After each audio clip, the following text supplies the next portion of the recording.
Svetlana Dimitrova from Sofia University. As most of you know me already from the monthly meetings in the mentoring program, and I deal with the program almost from the very beginning. Together with my colleague from Romania, Elena Nicolaescu, you see her in the list. She is a co-host. Hi, Elena again. Hi, everyone. Together with her, we will deal with the technicalities today. She will record the training, and I will take a look from time to time in the chat section whether, hi Kader, nice to see you.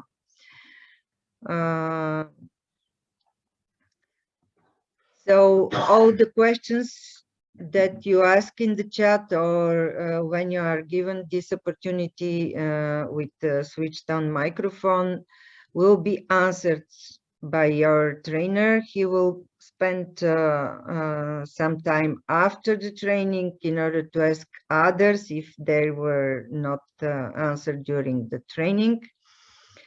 And oh, hi Krida. It's very nice to learn that you are in the artificial intelligence. This is perfect. You can help us next time. And this is it. I see now 33 and joining, so I will wait until several more minutes until Dean presents himself, and I will invite the waiting list. Dean, the floor is yours. Thank you very much, Svetlana. Hello, everybody. Oops. Hello, everybody, and welcome to the training. I think it's a fantastic idea that everybody is, well, some people in the chat are putting in where they are and where they are from. I think that's great if more people can do it.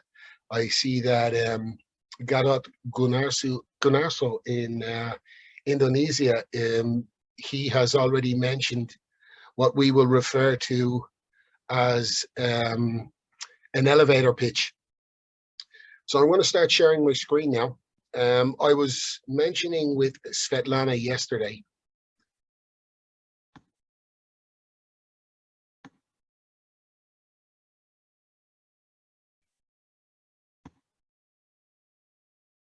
Okay, everybody can see my screen okay? Yes, thank you. Okay, great. My name is Dean Hogan. As you've already been told, I am a career coach and a trainer. I have been working with the Your Access Network since 2014. I love working with the network, and I love the work that we do. Today, we will be encouraged to ask lots of questions, because obviously we are attempting to put in a framework that will allow for self-directed career development for all researchers. The reason why we choose self-directed career development is because it is not possible to introduce a framework that will cover all researchers. So we are going to give you the generic information, but you may have questions that would apply to you specifically. And like I said, the only bad or silly question is the question that you don't ask. So please, you can ask questions by voice, or you can ask questions through chat. I will be stopping periodically at the end of each section to solicit questions, and it would be great if we can share some experiences and ideas as well. So to look at today's agenda, we're going to be looking at the desired learning outcomes and objectives. Then we will look at the structure of your CV and why that is so important. Then we get into the details of your CV. We will begin with the personal profile, which comes just below your contact details. Then we will look at the key skills, the single most important element to any researcher's CV. Then we will look at how you analyze job advertisements, how you extract the information that you want from any job advertisement, and then give them back that same information that they require in your CV when you're applying for the job. We will also talk about how you match your existing skills to the role that you want. We will look at how you will put your work history into your CV and how you put it in there. Then obviously we will move on to the education and qualification sections of the CV. Then we look at the little important details that can make all the difference. Then we will talk about what you do after you apply for the job, when you are waiting to hear if you get the interview or not, how you prepare for a job interview. We'll also talk about telephone interviews and screenings. We'll talk about video interviews, which are increasingly important now, thank you to COVID. And we'll talk about the different types of interview formats, the traditional interview, the strengths-based interview, the competency-based interview, etc.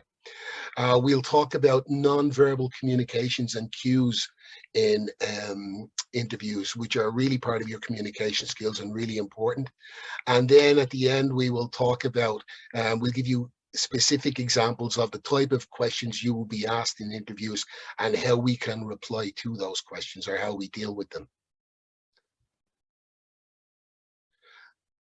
So our learning outcomes and objectives for today are, first of all, we want that all researchers should have a good understanding of the structure of a CV and the purpose of all the information that is included. We're not just filling up space. Everything that we put in the CV has a purpose. And I will explain to you what that purpose is for every piece of information as we go through the tutorial. For job application, CV writing and interview competencies to be raised to a high competitive standard for all researchers. This is what we want to do. And researchers should also be professionally familiar with job interview preparation, interview techniques, the formats, the different types of interviews, etc. And all researchers are welcome. Now, I put that in as a reminder to myself because at Euraxis, we want all researchers to get involved, but we tend to spend a lot of time talking about scientific research and medical research, etc. It's not that we ignore the liberal arts or the humanities or even the behavioral sciences. It's just that we don't mention them. The thing is, especially, this is a standalone tutorial. It doesn't matter what other training you have done. If you're interested in CV and interview training, you will get all of the information that you require from this. However, in recent years, in the last couple of years, actually, liberal arts and humanities researchers are getting increasing demand from industry because they realize that there is a lot to offer. You guys have a lot to offer. And I'll show that to you and I'll demonstrate that to you in one of the examples that we give in the job advertisements. So please, liberal arts, humanities, behavioral sciences, this is your house too, and we want you guys involved as well. Because, some of the terminology that we use, like when we talk a lot about industry, when we say industry, what we really mean is life outside academia, professional life outside academia. We use it in the broadest sense. So, for example, if you're talking about NGOs or even the public sector, in this regard, we are also talking about industry too. So, an overview. CV and interview skills are essentially a collection of competencies that emphasize attention to detail and progressive complementary steps. Just like all soft skills. Soft skills are difficult to explain to people, but they are essentially a common sense approach to everyday things in your working life. Soft skills allow you to organize things, and another important aspect of soft skills are they put a name to things that you may have felt intuitively or may have been aware of intuitively, but did not know what they were actually called. And once you put a name to something, then you can discuss it and explore it. Another important point to make is the main purpose of your CV, in fact, the only purpose of your CV, to secure a specific job interview for you. It's not to show how clever you are or how creative you are. It's to get the interview. And that's what we're going to focus on today. And then once you get the interview, we will deal with that problem then. as I said, when talking about soft skills, this is part of an overall training program with numerous modules. Many of the modules, if you have already done them with the Euraxis network or through Euraxis online training, will inform you how to write your CV and how you approach the job interviews. And some of the terminology that I use today will refer to those other trainings. So just to make sure you know what I'm talking about, I'm just going to briefly explain what that other training is. We basically start where the researcher does an assessment of where they are at this present time. How did you get to your present situation? How did you always plan to get a PhD? Did it happen after a series of coincidences and events? 5 years ago, did you think you would be where you are today? Where are we now? And then you go from there. Then we have self-assessment exercises. Now, today, the good news is we are actually going, after the training, we're going to send you the online tools where you can do a lot of these self-assessment exercises yourself. And we will make the numerous websites that we use available to you also by providing you with the links. So, you know, please pay attention because you can use these and they will greatly help your how you write your CV and how you populate your CV. The self-assessment uses the old VIPS approach where we look at your values, your interests, your personality, and your skills. I will show you in a moment where you can do these tests, but your values are very important. Your values are things that you do not wish to compromise on, the things that are very important to you and that you hold dear. When you work in a role or in a profession or in a job that is conflict with your values, that is a source of great stress, and that of course over time will become a source of unhappiness. So when we're talking about doing this in the context of career development and career planning, you are looking for jobs that will be in sync and be sympathetic to your values, will understand your interests, your passions, and your motivations. These are the things that get you out of bed in the morning, that get you excited about your work. Your personality is important too. Your personality will tell you what type of working environment you like to work in, what type of working environment is good for you, etc. And then the skills audit. We can help you a little bit with the skills audit when it comes to one of the tools, but that will really only talk about your generic tools. When we get on to skills later, I will explain to you how to do your own skills audit because it's really important. Because until your prospective employers get to know you and love you the way your friends and your family and your colleagues do, until they know you as an individual, as a researcher, you are just somebody with a collection of skills. It's your skills that makes them interested in you, your specific research skills. That is what will get you the job interview. Once you get the job interview, it's your soft skills, particularly around communication, that will make the difference, that will separate you from the other researchers. So after you've done all of the self-assessment, it would be a good point at that time to get some professional advice and counseling, preferably in your own university or in your own institution. Over time, we are trying to develop this capability with Euraxis. This is our next challenge, to be able to provide these counseling for you, because you are now starting to develop your career and development plan. You're going to be planning what training you're going to be taking over the next few years, and the training that you have identified will be based on the roles that you want to get in the future, career path that you have chosen for yourself. So it's good to get some counseling advice from somebody who has experience in these areas, so that when you do your career and development plan, somebody is there to ask the difficult questions and reality test it. Make sure that everything is timed and everything is detailed. Then you can begin your journey in terms of seeking your end goal and the career that you have chosen for yourself. When I mentioned the elevator pitch earlier on, that comes from the networking training, where you go and introduce yourself to somebody and you already have a very short paragraph memorized about yourself so that you can introduce yourself to people. The purpose of this CV and interview training, with that in mind, is to secure a job that you have specifically identified as part of your development plan. So this is the approach that we are taking. We are not just going after a job that we think might be interesting. The approach we're taking with this CV and interview training is that you have identified a specific job and now you're going to target it. Now, obviously, everything that you learn here is applicable right across the range of job application skills. So even if you haven't done your career development plan yet, you can still use everything you learn in this training to apply for jobs and apply for roles. And these are the tools that we're going to be sending to you. As I said, you will be sent these slides after the training. So you will have all of these links. The first one, My IDP, is the most important. Science Careers website. You only need to register once. You will give them an email address, and that's the only thing they require from you. They will not communicate with you. They will not try to sell you anything. But in there, they have exercises on values, interests, and skills. The values and interests are fantastic. They're really good. We strongly recommend you use them. They will give you an individual printout that is specific to you and you alone. It will give you a very good or a very close approximation of what your values and interests are.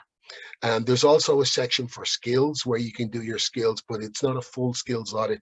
It will really only talk about generic or transferable research or skills, which are really important, but that's only half of your skills audit.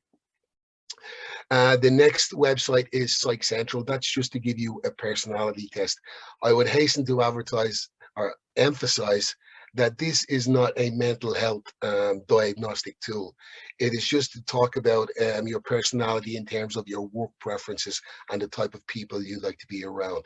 It's just one of a number of indicators. If you have another website that gives you a personality test, you can use that also. The next, number 3, is the National Postdoctoral Association website. And the only thing that's on that we really use, they have an excellent long list of generic skills, and that will be very helpful to you when you're doing your skills audit. So that's why we include that. The next one is a Euraxis website, Discover Careers Beyond Academia. That is self-explanatory, looking around the type of roles and professions that are available outside academia. Number 5 is another Euraxis website, Interact, academia reaching out to business website. If you're interested in working in industry and working in business, it's a good website to look at for your options. The last 3 are actually e-booklets, and you will be sent these directly after the training. They've been developed by some incredibly fantastic career development professionals. The first one is a career development toolkit for researchers.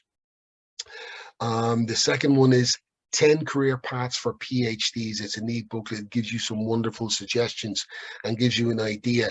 It's not 10 specific roles, it's 10 areas that researchers can go work in, and we strongly recommend it. And then you've got the 5-minute career plan, which is, will really get you thinking. It will put you in a place where you're thinking about your career, perhaps in a way that you wouldn't have thought before. So this is the information that you can use if you want to get involved in the self-assessment element of it. So now that we've done that, I would just check, does anybody have any questions on anything that we have spoken about so far before I get into the CVs? If anyone has any questions, please feel free to ask. Like I said, the only silly question is the question that you don't answer or don't ask. So if nobody has any questions, and I don't seem to think they do, we will move on.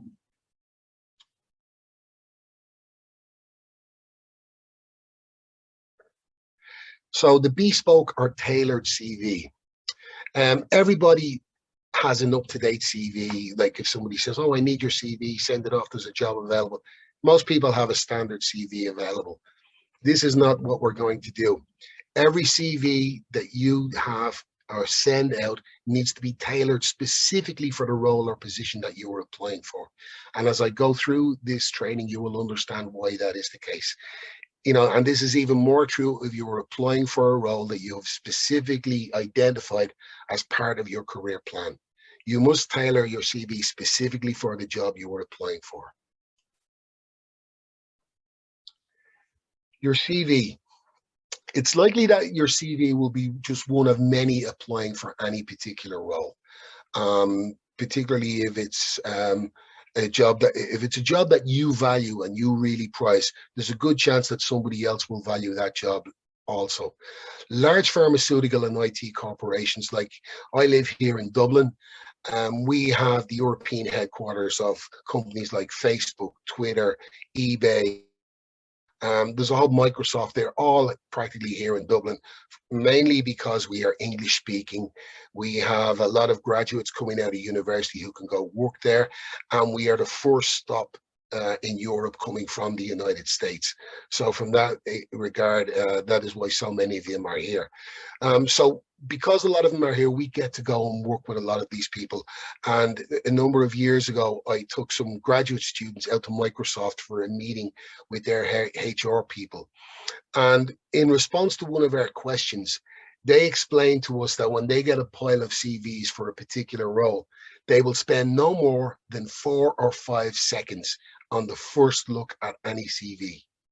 So whereas you might have spent a couple of days making your CV perfect, the first time they will look at it, they will only look at it for 4 or 5 seconds.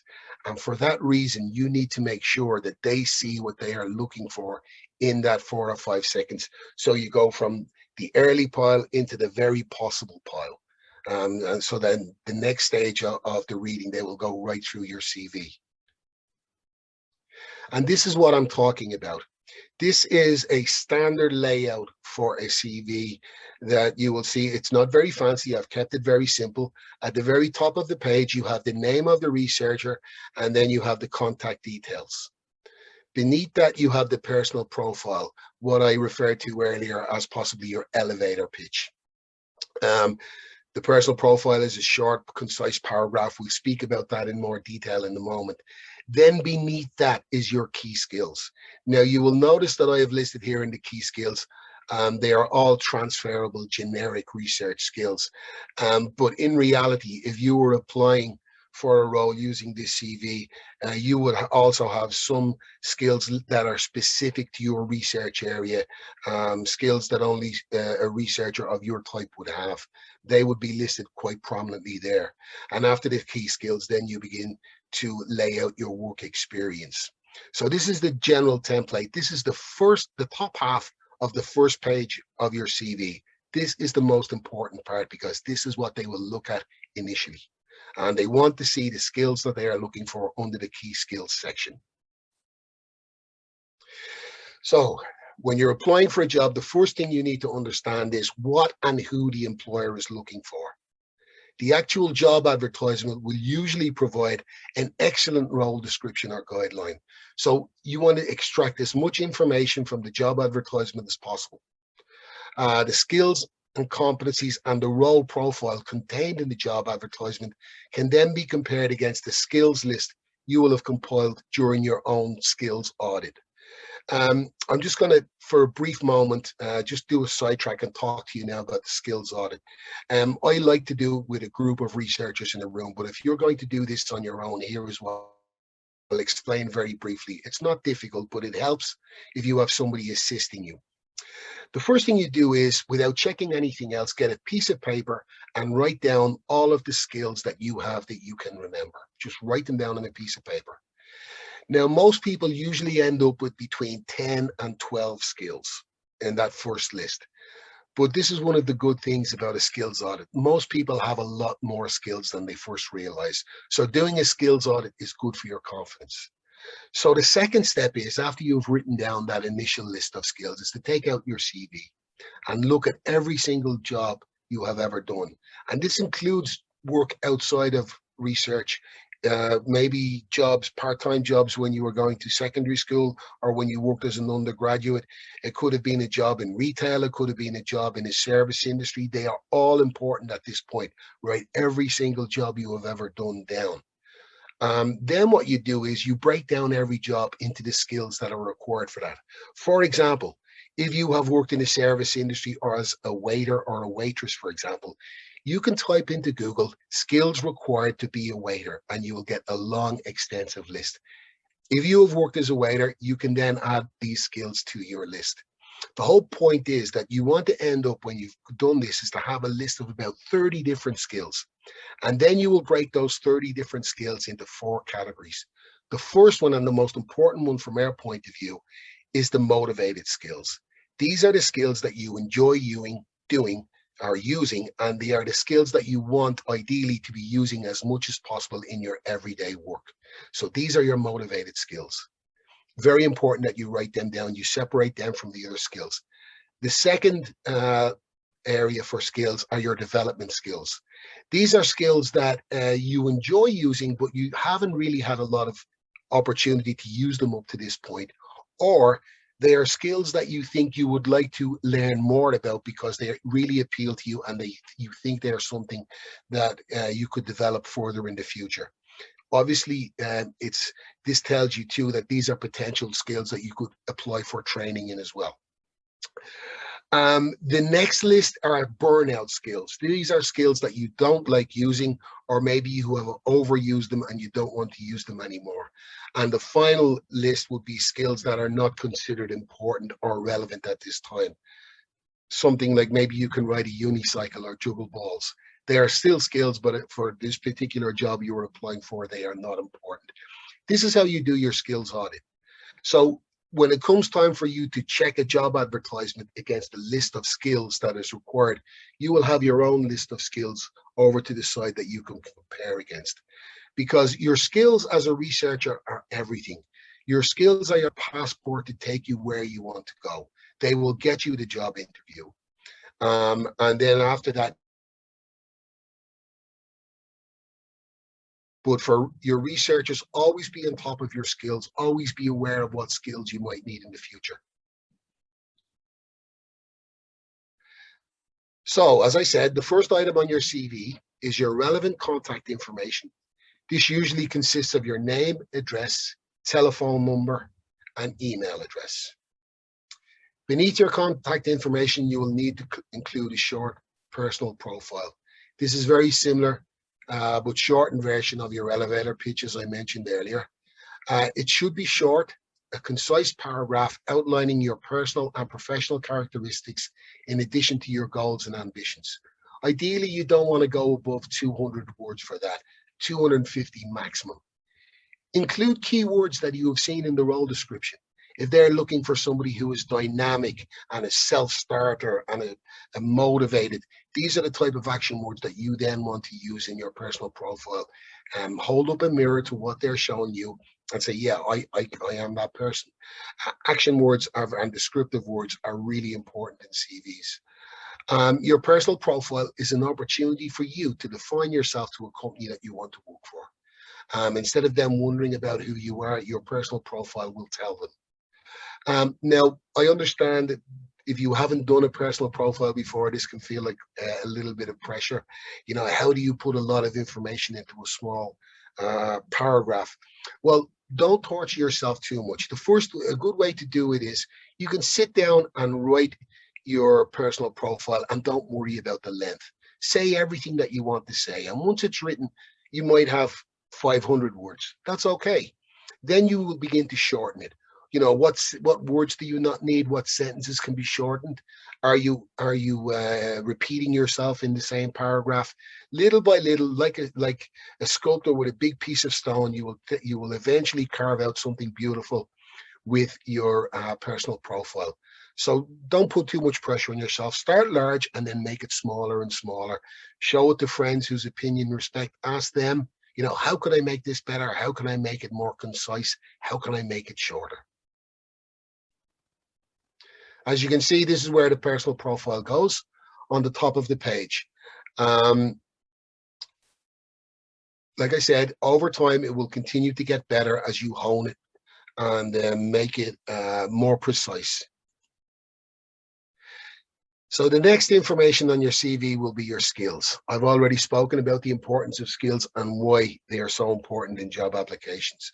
So the first and most prominent skills that you list should be the skills that you possess that are closest to matching the required skills that are listed in the role description in the job advertisement. Of course, you'll have read the role description very carefully. So let's, at the CV, let's look at some sample job advertisements. Now, I have chosen 3 very different examples. The first one is probably the most extreme for a number of reasons that I will explain. It's also probably the most technical and most boring. But I've chosen this particular first example for a number of reasons that I will explain. So before I read these, each one of these job advertisements with you and point out the important areas and the important information that you need to extract, I want you to take a moment to read the first one alone yourself, and then I will read it with you. They are text heavy, unfortunately, but there's a lot of information in there. So there's 3 slides for the first job. I will give you 1 minute to read the first slide, and then I'll give you another minute to read the second slide. The third slide is a little bit shorter. So I'm going to move on to the first one now. Actually, before we get into the CV structures and I show you the job advertisements, regarding skills and personal profile, are there any questions?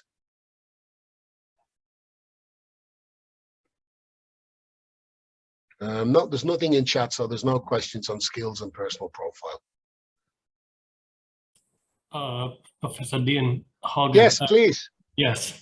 So you're saying that every position requires different format of our CV, or should we provide similar formats but very tailored, like skills? We highlight the skills that are needed, for example, in the job opening.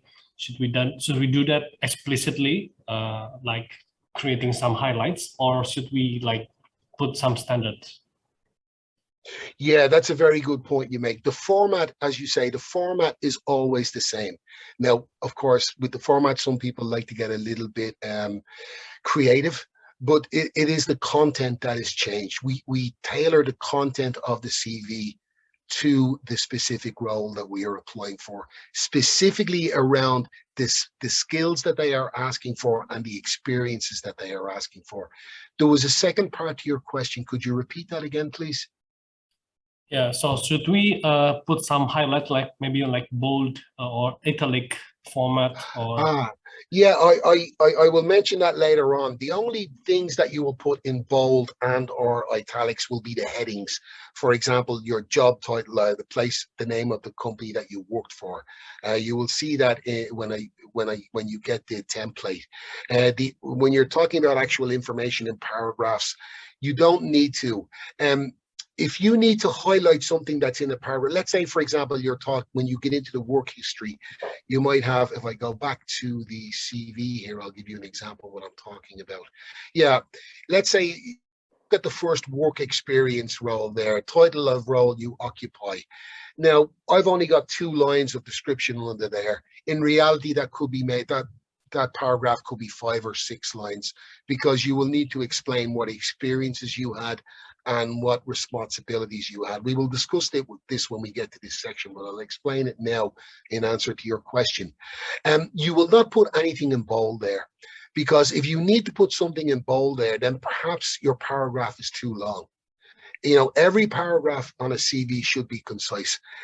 Keep in mind the person who is looking at the CVs. Perhaps somebody has dropped 30 CVs on their desk and they have to go through all of them and find the right people. They're really only looking for information. They're looking for skills, they're looking for competencies, and they're looking for certain experiences. Once you make it easy for them to find that, you will not need to put it in bold. As you can see, like I said earlier, the only thing that are in bold here are the headings and the dates and the contact details. Within the paragraphs themselves, I really wouldn't put anything in bold, but you know, there's no hard and fast rules, just guidelines. Does that address your question? Yes, thank you. Thank you. Any other questions before we move on?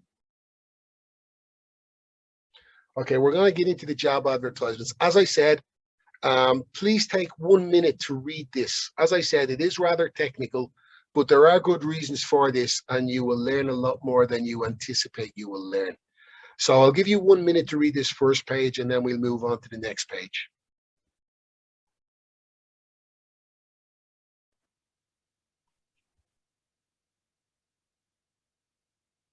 Dean, there's a question in the chat. I'm not sure if you already responded. Oh, yes, here we go. Is it useful to explain our job experiences in the first paragraph? When you say the first paragraph, are you talking about the personal profile or the first paragraph in your job experience section? If you could please clarify, Marisol. No, yes.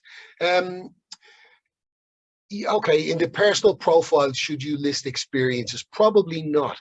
However, you may have had one professional experience that is central to your identity as a researcher, or you view it as central to your identity. So if you have had a very unique or special experience, perhaps you could mention it. But generally, we only mention experiences in the work history. Because that's where they will be looking for it as well.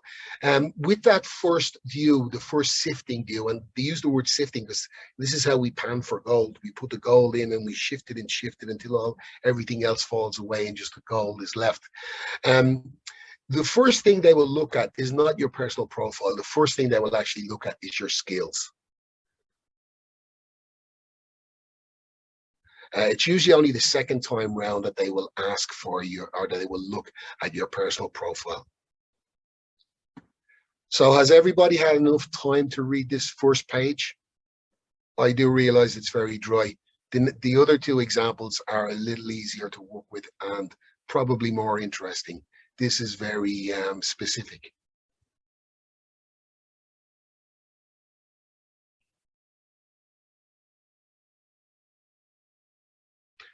Okay, we'll move on to the next page now. We will look at this again when I read it with you, so don't worry if you haven't got to the end. So here we have your responsibilities. So you want to read this and then the requirements. This is where they start to get into details. I'll give you 1 minute to read this and then we go to the final slide for this particular role.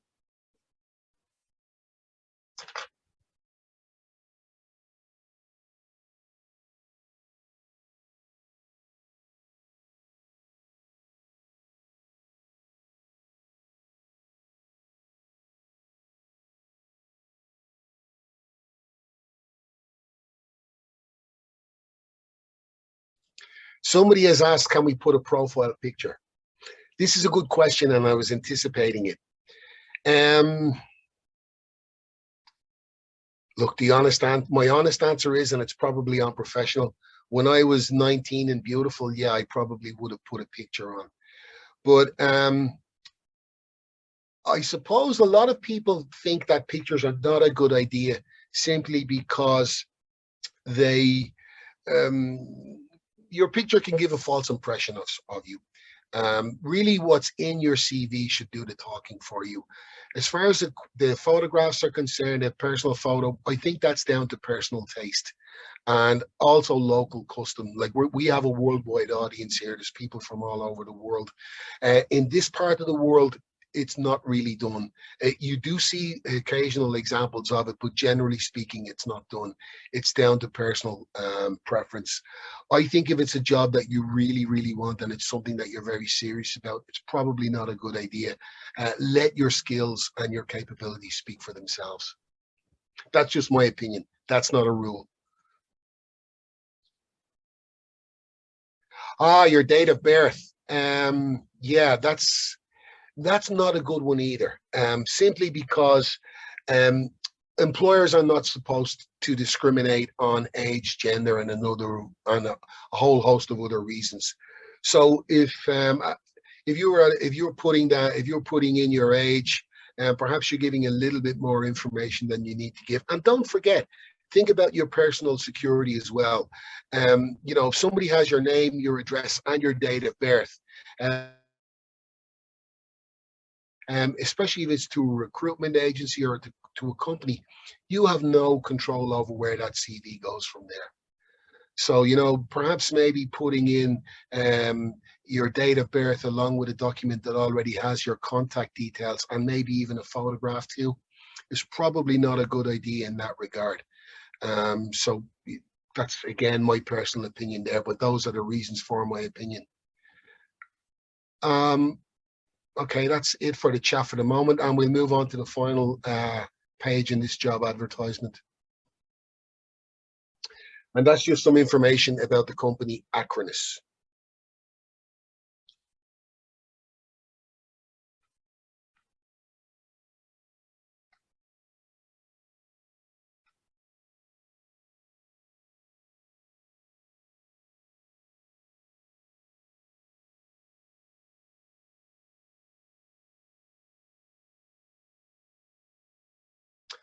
Okay, so now I will, before we go through this, I'll just check to see if there's any further questions in here.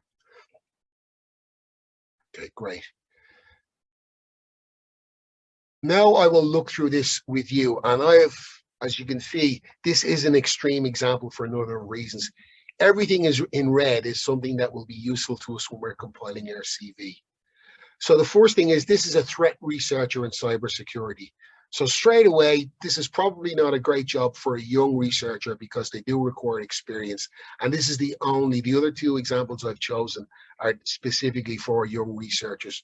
But I've chosen this because it is an extreme example. Another extreme reason is that if you are a good threat researcher in cybersecurity, you probably don't even need a CV, because these guys are getting hired straight out of the cradle. They are taking them from their mother's arms and giving them jobs. So let's look. Acronis is the name of the company, right? It is a new IT discipline of cyber protection. So this tells you a little bit about how the company see themselves. They're not just a cyber protection company. They see themselves as the forerunners of a new IT discipline.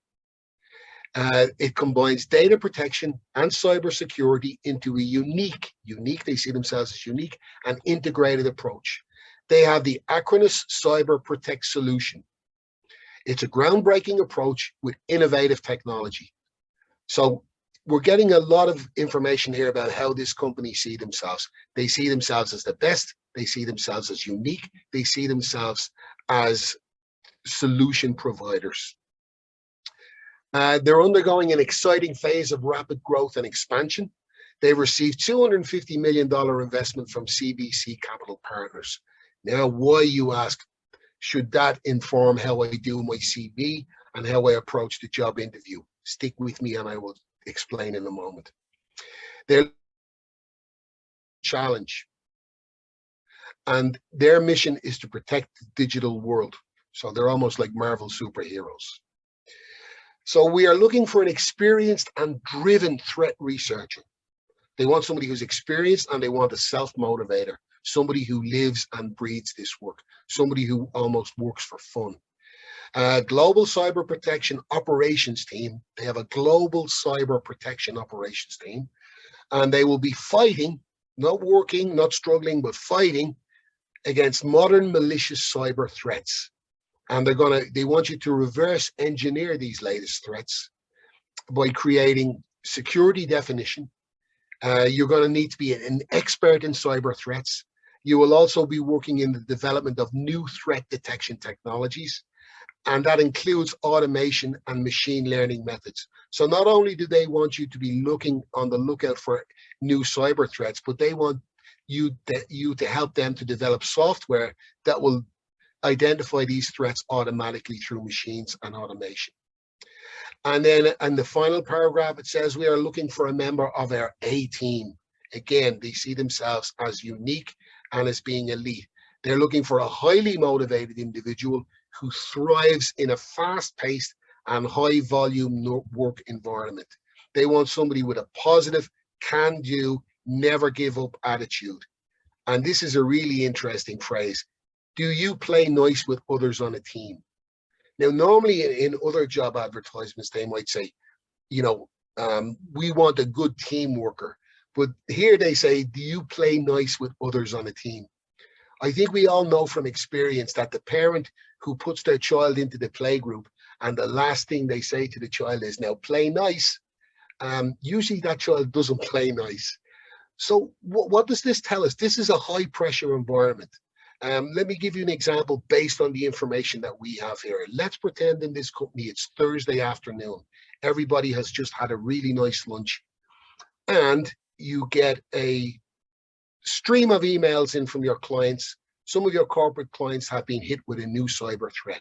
Oh my God, everybody is working late tonight. We need to fix this. Everybody goes off and do what they do in their specialty. They have to break it down. They spend the evening working away because tomorrow all their corporate clients need to be back up and working. And so they're working away, fixing it. And then just as they're about to finish on Friday morning, a new threat comes, totally unassociated with the first one. So now everybody's weekend is canceled and they're bringing extra people in. They have corporate clients who are losing money because their business is down. They have a $250 million investment from their CVC capital partners who are now worried about their investment. This is a high pressure environment. This is why, if you're interested in something like this, cybersecurity, you need to do your career development self-assessment to make sure that this is a suitable environment for you to be working in, because this is an environment where people are going to lose their temper occasionally. Voices will be raised. There's a lot of action words, a lot of aggressive words, a lot of exciting words. So just their choice of words tells you a lot about the company and the environment that you'll be working in. And it also tells you would need to use similar wording when you are applying in your CV. So you would use words like dynamic, exciting, self-starter. These are the type of action words we can use because this is the type of environment they're inviting you into. So let's look at the next page. The responsibilities. Now, the responsibilities are really going to be talking about, that will really refer in this context to your experiences, and the requirements will really be the skills that are required. So in the responsibilities, it will be, you will be expected to develop, support, and tune threat detection rules. I don't even know what tune threat means, but it looks important. You will be required to do online research of latest cyber threats and ensure it can be detected with existing technologies. And once you do that, then you have to share your research results in blog posts and articles with colleagues, because this is an area where new information is important. Everybody needs to know about the latest threat, and everybody needs to know about the latest solution, especially your clients who are paying good money for it. They want you to analyze suspicious files, websites, and memory dumps, and monitor automated detective pipelines. They also expect you to process customer requests to analyze suspicious files, adding latest threat detection or fixing false alarms. So apart from dealing with cyber threats that will come up from time to time, probably every day, you will still have a lot of work to do. This is a job that's going to require you to spend a lot of hours working. This is a job where you really need to be passionate, because otherwise you'll be burned out. This is something that you really need to have targeted. But when we come to the requirements, the skills that are required, they do require a lot, far more than most other jobs. Because you can see here, they're not just looking for somebody who is a cyber specialist, they're also looking for somebody who has a lot of software development skills as well. They want 3+ years experience in malware analysis. And they mention various specific programs along with dynamic behavioral malware analysis. They want extensive experience with threat intelligence tools. And again, they name the specific tools that they want you to be familiar with. So if you are applying for this job, your skills, the skills section will list before anything else, any of the skills that you have here that are applicable. They are the first skills that you will put up in your the key skills in your CV and what they're looking for. If you don't have some of them, maybe you might have something that is close to it, or you may plan to do training in specific areas that you've already booked. But for this job, there's no way to finesse this. You either have the skills or you don't, and you will need to list those skills very specifically in your CV, because that's what they will look for. And of course, they also have the generic transferable skills as well, like flexibility. Obviously, you need to be flexible in this job because you're going to be multitasking practically every day. They want somebody with a proven ability to learn new things and skills fast, because this is an area where you will always be learning. The boundaries of cybersecurity will be pushed. It's a constant game of cat and mouse between the attackers and the defenders. They want somebody with unbeatable curiosity, analysis, critical thinking, and problem solving skills. And then of course we always come back to communication skills, good reading and writing English, because even though you may understand all of these cyber threats and how to fix them, you need to be able to articulate and explain to others how to do that also, particularly your clients. And then in the final one, we just look at about the job, about the company itself. The name is Acronis. They have approximately 1,000 to 5,000 employees, and they have almost 2,000 on LinkedIn. Now, the reason why I highlight that is because let's say that Acronis is a company that you have decided, because they are a leader in a specific field, that you would like to work for Acronis, but you don't see them having any jobs there at the moment. There's no vacancy. So what you can do is you can contact some people who are already working there on LinkedIn. You can easily search we also do training in LinkedIn and how to look for jobs on LinkedIn. LinkedIn has probably one of the most important and best search engines when it comes to looking for jobs. I would encourage anybody who's not familiar with it to learn how to use the LinkedIn search tool. It's highly likely that people who are working as cybersecurity experts, they may have a LinkedIn profile, but they probably will not be spending a lot of time on LinkedIn. First of all, because they are too busy. And secondly, they will probably be on specialist social media platforms where they are sharing information with colleagues and people in the same field, because this is a trade that is built exclusively on the latest information. So what you can do is, instead of just reaching out to somebody on LinkedIn and trying to contact them, they probably won't respond because they don't know anything about you. Join some of the same groups that they are in on LinkedIn, and only make a contribution when you feel you have something useful to add. If you can add a comment that can add to their knowledge, or maybe affirm something they are wondering about, that makes a very positive impression on them. Then you can connect with them on LinkedIn. So this is another way to target a company. And if you're waiting for an opening to happen there, while you're waiting for the opening, try to reach out to some of the people who work there on LinkedIn so that they become familiar with you. So what else does the company do? It solves safety, accessibility, privacy, authenticity, security challenges. They offer antivirus, backup, disaster recovery, endpoint protection, management solutions, and award-winning AI-based anti-malware and blockchain-based authentication technologies through service provider and IT professional deployment models. So this is why they're looking for people who have a number of cross-training skills, because they offer a lot within this particular space. And because they offer a lot, when things go wrong for them, things go wrong for their clients. So again, be aware this is a fast-paced, high-pressure environment. The company was founded in Singapore in 2003 and incorporated in Switzerland in 2008. They have over 5 million home users and 500,000 companies, including 100% of the Fortune 1000 trust Acronis. Now, it's important to point out there, it doesn't say that 100% of the Fortune 500 companies use Acronis or are Acronis customers. It says they trust Acronis, but we can assume even with that, they have a sizable portion of that market and they are market leaders. So it says Acronis products are available through 50,000 partners and service providers in over 150 countries and 40 languages. So that also tells you they may be looking for people with language skills also. So this is how much we've drawn all of this type of information from this one job advertisement. And this is how you extract the information when you're applying for your roles. Now we look at the next two, which are much more realistic type of roles for early career researchers. Again, I will let you read the first one alone.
Okay, we'll move on to the next page now. Like I said, don't worry too much because I will read through this again with you.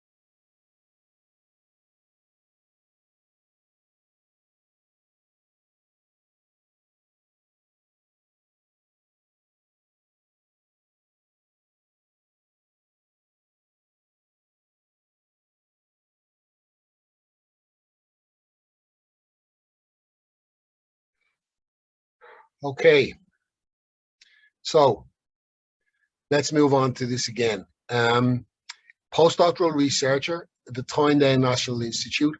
I am familiar with the Tyndale Institute. They're down in Cork. They have 6 Sparkle Marie Curie fellowships in photonics available.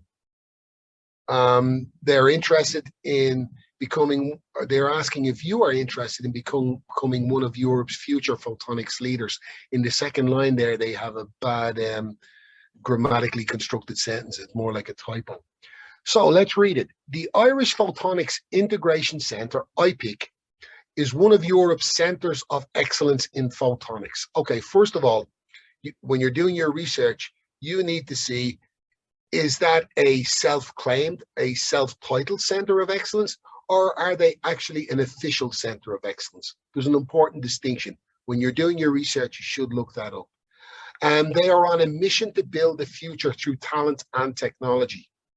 This is an important sentence also, because in this sentence, they equate the talent, which is you, with the technology. In the previous role we were talking about, it was all about the skills and the technology. But in this particular role, they realize the importance of the talent, what you bring to the table. So if you share this vision and strive to become one of Europe's future leaders, I can see you all nodding out there, you want to, you will drive the development of groundbreaking technologies to address today's societal and environmental challenges. So this is much more broader palette to work on than the previous role where we were talking almost uniquely about cybersecurity. Then Sparkle could be the program to bring your ambitions to life. It's a 24-month fellowship, so that's a 2-year contract. The research project is built on your ideas and aligned to one of IPIC's 4 interdisciplinary research themes. They are currently investing more than 20 million euro. So there is money available. They have money for the program. Essentially, these guys have the money and they want you to come and help them to spend it if you are the right person. The program is designed to address global challenges, as we said, to build the future backbone of the internet. That is a nice ambition to have. Develop the world's smallest integrated imaging system for guided surgery, to develop novel integration and assembly technologies that deliver integration densities never previously achieved, and to enable the development of new products, including LiDAR for autonomous vehicles and micro LED displays for AR, VR. So they've spoken about 3 specific areas there that could be of interest to a whole number of different researchers. As it says here, they are seeking 6 experienced researchers resident anywhere in the world, seeking a prestigious career development path in the field of photonics research and innovation. Over the last 3 years, IPIC's new team members have joined us from over 30 different countries and have a 41% female representation. So in terms of mobility, if you are looking to join an international team in Europe, this is an area where you've seen they have already had experience dealing with international researchers. And of course, they have an almost equal representation of female researchers too. So, for some people, this would be a very attractive working environment. Of course, all being equal if you work in this particular research area. Now we come to the next page. The first thing to notice about the next page, there's a lot less red. Okay, and the reason for that is all of this blue, they are actually, instead of getting you to apply for the job, they are actually trying to sell the job to you. Like I said, they have the money and they want you to help them spend it. So you will have a doctoral degree or at least 4 years of full-time equivalent research experience in academia or industry. The rest of that paragraph is them just selling it to you. I'll just read the first one as an example. As international mobility is a core element, you must have this. These are just requirements. Why join us? You will have a comprehensive career training plan tailored to the career path you wish to pursue. So, and if you are in an academic career, now that's a very interesting sentence and question, because one of the problems we get with a lot of researchers is only a less than 0.5% of researchers end up working in academia. Although our research tells us that a lot more than that number want to work in academia or aspire to work in academia. So these are potentially offering a possible pathway into academic career. So if that's an area that you're interested in, this is definitely something worth pursuing. And then it says your training will focus on translational skills such as fabrication and commercialization. So they're looking to take the skills that you have and you have developed in the lab and in the training room and take it into the commercial area. They want to show you how you can turn your ideas into commercial products. And then they tell you you will be provided with the following, and including prototype development and fabrication training, commercialization and communication training, dissemination and project management training. And they will also give you enhanced innovation and entrepreneurial awareness skills, market awareness, technology transfer, entrepreneurship, and industry engagement training. So as you can see, they're really trying to sell this here. They want to get the right people in. Very different from the last role. But if you, for example, would have already done your career development plan, you can easily mention that very early in your CV to show them that you have the same mindset and you were on the same path that they are on. They are offering actually to tick a lot of boxes in any career development plan. So this is something that if you are serious about following a structured path, this is a role that you would definitely consider. We'll move on to the final job now, and this is actually my favorite one. I think this is a pretty cool job. Again, I will leave you to read it first, and then we will go through it together. Try to extract the useful information. Practice yourself on identifying what is important and what needs to be mentioned back to them in your CV.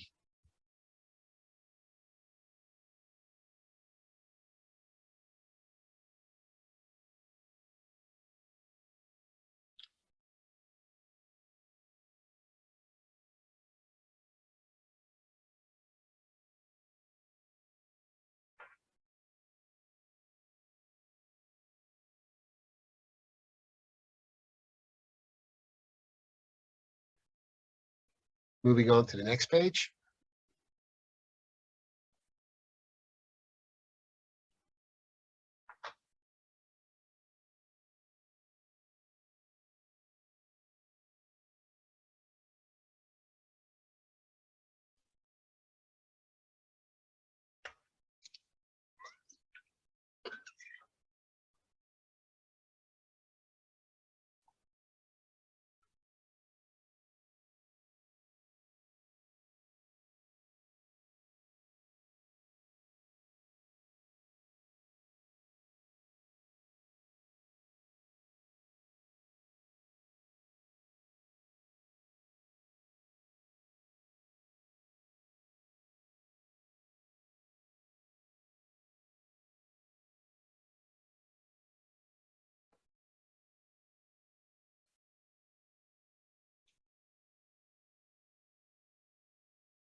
Okay, so let's look at it. We'll read it together now. They're looking for a qualitative researcher in Bang & Olufsen. I am familiar with Bang & Olufsen's work. I've admired their products for a number of years. I obviously don't own any of their products because they are expensive, but they are, I think, what is called an aspirational brand. At Bang & Olufsen, we strive to be the most desired audio brand in the world, okay? So again, they see themselves as separate and apart and special. They've been in business for 95 years, which is unusual for a technology-related company. And their work instills pride in all of them, okay? So they are very proud about the work that they do, and they're very proud of the identity of their company. They are passionate innovators. They work through collaboration skills to solve and simplify complex challenges every day. They are driven by the profound sound effect that sound can have on people's minds. They're looking for somebody who can spearhead in the area of qualitative analysis. They mention again, they are a luxury lifestyle product. And specifically what they want from you is they want qualitative insight as you develop and apply research methods to address issues and objectives specified by the business. This would be your retail outlets and your customers. They want to know their customers better, and they want you to help tell the story. They want you to understand their audio needs and wishes, and helping Bang & Olufsen to create the products and services of the future. They want to develop frameworks and undertake research. They want to write reports and communicate findings with data analysis and editorial write-ups. So you can see there's a heavy emphasis on communication skills here already. You will join the new international data colleagues who have a lot of experience with quantitative data analysis. So you're going to be working as part of a team. If this is important to you, it's worth noting. Together, you will work to develop your area even further. So they are looking for somebody not just to join the team and contribute to the success of the team, but they want the team as a whole to almost have a type of mission creep where they expand into more and more areas of the business. So you'll be working also with their insights team, their product team, their external consultants, and their retailers. Most Bang & Olufsen products are not sold in general retail outlets. They have their own retail outlets, which they tend to put in cities that have a lot of wealthy people living there. They also sell their products online as well. So what do you bring? They're looking for somebody who has a degree in anthropology, behavioral psychology, communications, sociology, economics, or similar, combined with 5+ years of hands-on qualitative research experience, whether it was using surveys, online communities, focus groups, one-to-one interviews, etc., from a digital agency or research institute. So this is a classic example of a technology firm, because essentially Bang & Olufsen are a technology firm. Their main area is around music, hi-fi, and these type of areas.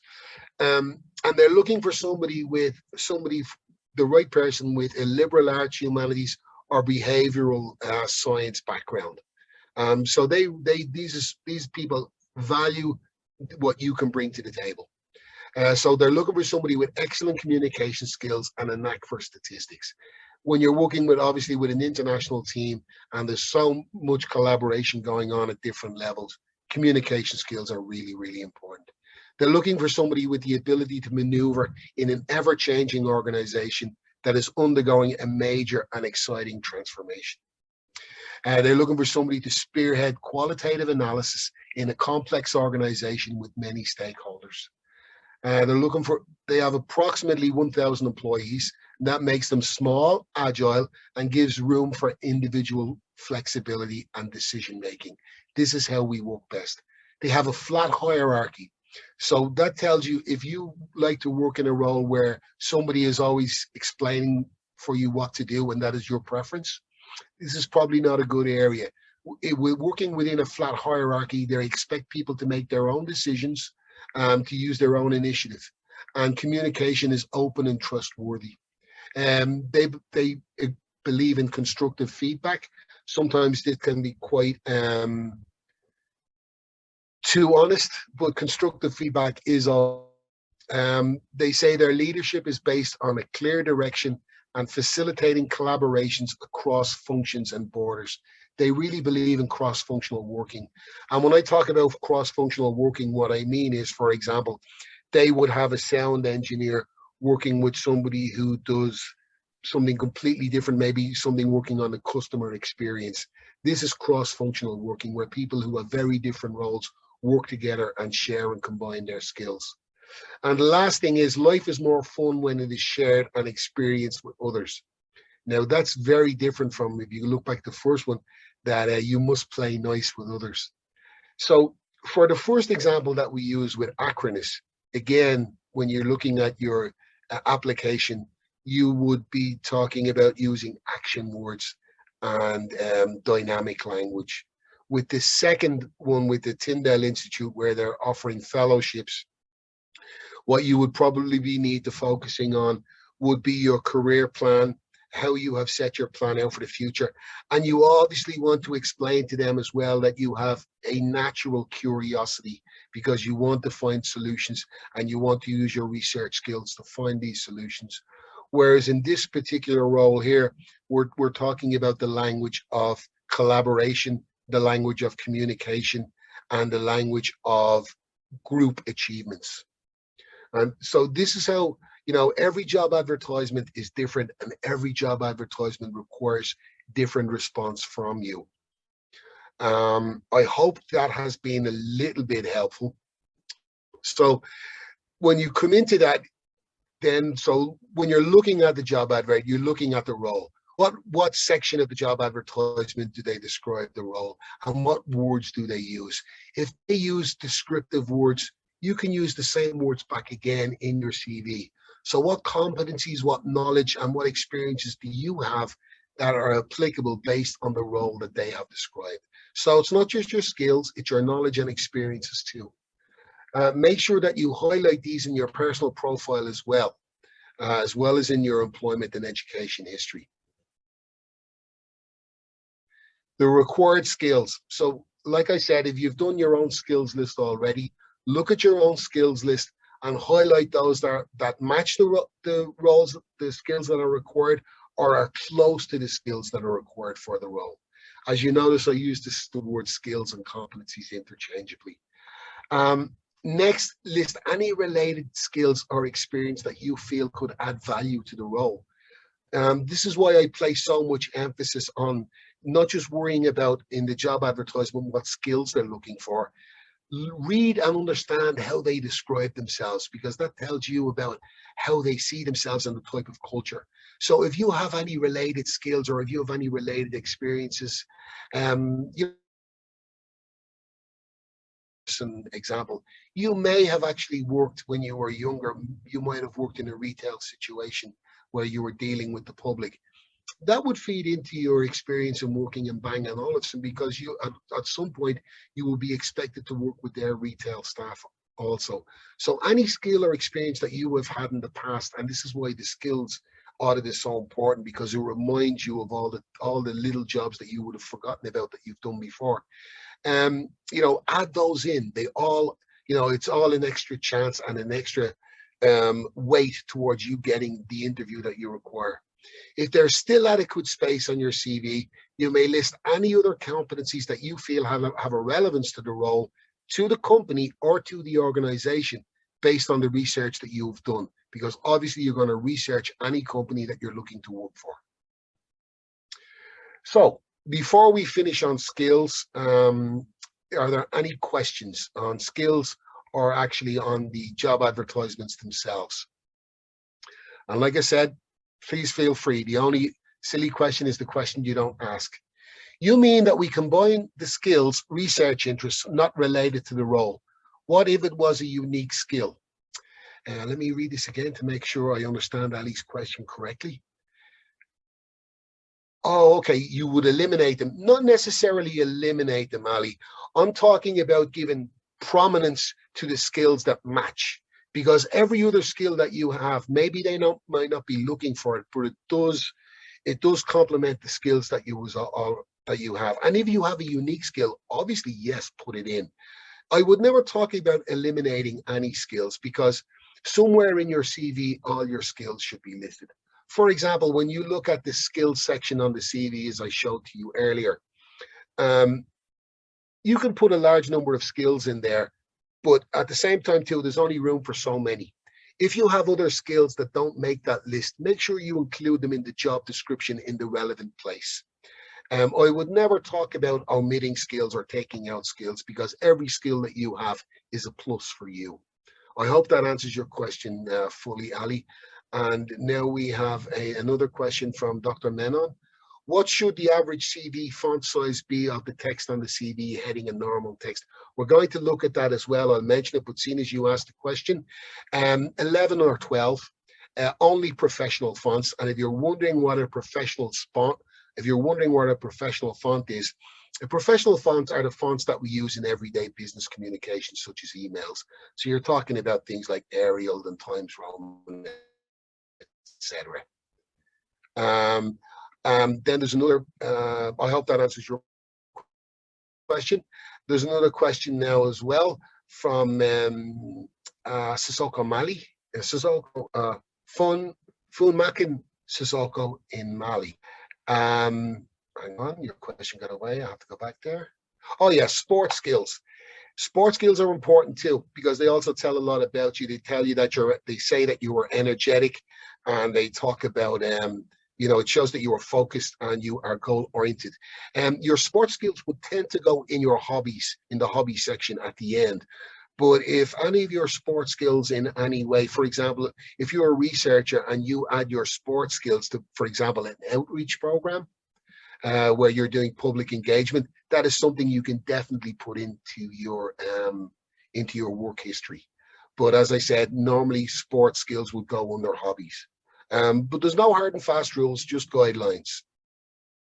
Any other questions? Okay, we'll move on for the moment. Check the time here.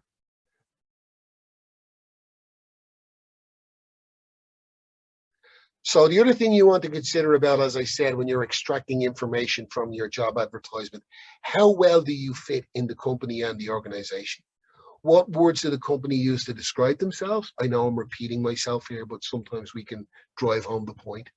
What kind of working environment is it? What does the job advert itself tell you about the working environment? What is the company ethos and history? This is what you'll need to find from your research. Because, when you understand how a company sees themselves and how they wish to be seen to others, it's then a lot easier for you to provide them with the information that they want. How does this organization intersect with your own plan or journey? For example, you have set out your own career plan and where you want to go over the next 7 years or so. What is this company doing that will help you to achieve where you want to go? It's important that you're able to articulate that, because we'll speak about this when we move on to the interviews in a moment. This is all the type of information that informs how you prepare for your job interview. So at this point, we've finished by far the most single important part of your CV, the top half of the first page. Like I said, when they first receive your CV, this is what they're going to look at. Once you get past the sifting stage, if you've done a professional CV and you've answered the call to skills that they want, you have a very strong chance of then getting the job interview. So the next item on your CV is a chronological listing of your work history. Young researcher, and you have absolutely no work experience, but the job you are applying for is directly relevant to your immediate education history. This is the only instance where you would put your education history, explain it in a more plain way. That would be if your education history has got more relevance to the job you were applying for than your work history has. It is only then you would put your education history first. But generally, you go with your contact details, your personal profile statement, and then your work history. And you go through each one in chronological order, and then you do the same with your education history. What to include? Under each job title in your employment history, you should first of all list the dates, when you started and when you finished. List the duties, all of the duties and responsibilities that you had, and any achievements that you had while you were there. You will also need to list all the dates and make sure your dates are correct and sequential. Make sure if somebody is looking at all the dates down on the side of your CV that you were not working in two places at once, or else there was a big gap of 2 years where you didn't seem to have any employment at all. Make sure your dates are correct and sequential. So what else can you offer? When you've put in all of this interesting information and you've given the information you think they want, what can you offer? So when you're listing your work history, be sure to highlight any competencies or roles you've done in the past or any experiences that you have had that complement or add value to the role you were applying for. Perhaps you satisfy all of their criteria in skills. Well, maybe other people do. So this will give you extra weight onto your application. It is also a good idea to highlight any aspects of your CV that coincide with the stated ethos, values, and direction of the organization that you were applying to. Again, be aware of their public profile, be aware of the image they wish to project, and see where that coincides with the values you have and where you want to go in your career. Because when you can highlight these at a job interview, it makes you a far more attractive and knowledgeable. They can understand that you have done your research and you see beyond just the role that you are doing. You see the big picture. You know, employers tend to be very impressed with employee or potential employees who not just know how to do the job that is required, but understand why that job is required and what role that job fits within the bigger picture of the company. They find that very attractive. Education and qualifications. After your work history, you will list your education history and qualifications, again with special emphasis on any qualifications that relate or add value to the role you were applying for. Once you have completed your professional and educational history, you may then list your interests and hobbies. It is best to be honest when listing your interests, as they're a good indication of your passions and your motivations. And some of the topics may come up for discussion during the job interview. So don't be tempted to list something very exotic as your hobby, particularly if it's not something you're very familiar with, because there's a chance somebody on the interview panel might actually partake in that hobby also, and you may end up having a conversation. You don't ever want to be caught in an exaggeration. I won't say a lie because nobody lies at job interviews, but sometimes we can, if we're not careful, exaggerate too much. Yeah, make sure that don't try to make yourself more interesting than you are. Your skills are what interest you. Your skills is what they find interesting. Your hobbies also tells them a lot about you also. But just stick to the hobbies that you do and stick to the hobbies that you are comfortable discussing.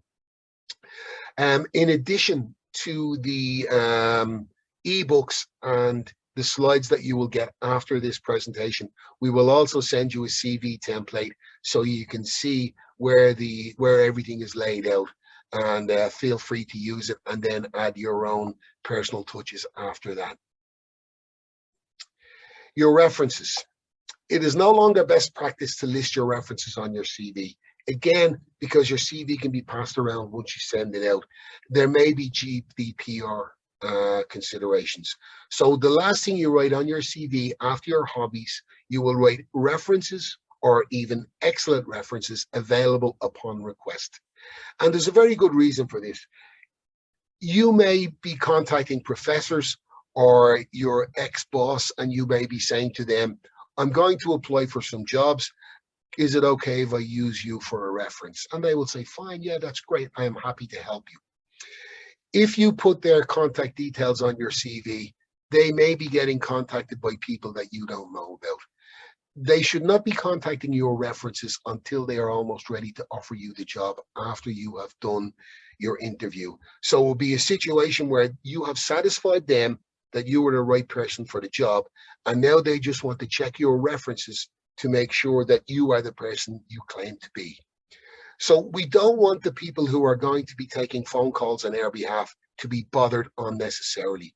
The people who are providing with you with references should only be called about that when there is serious job offers on the table.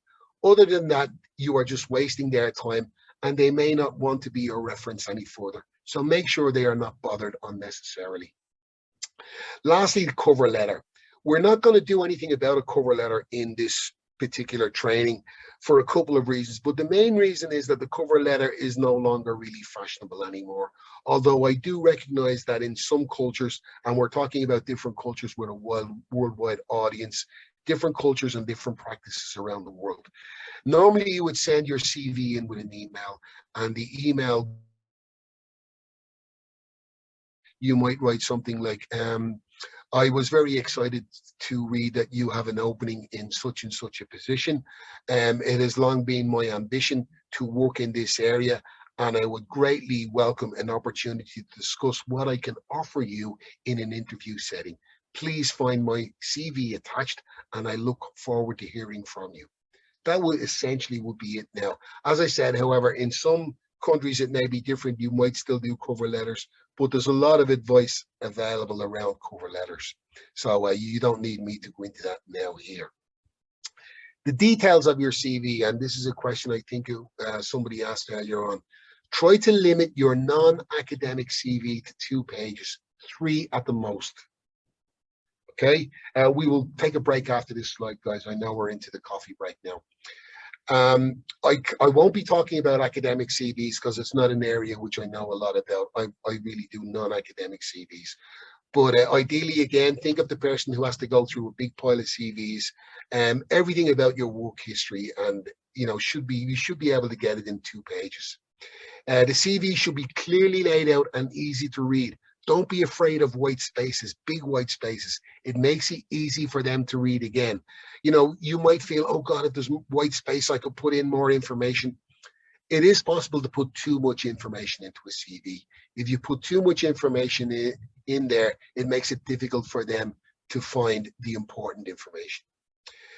Use professional fonts and styles consistently. They should be the same size, 11 or 12, except when listing your name in headings. All headings should be in bold or italics.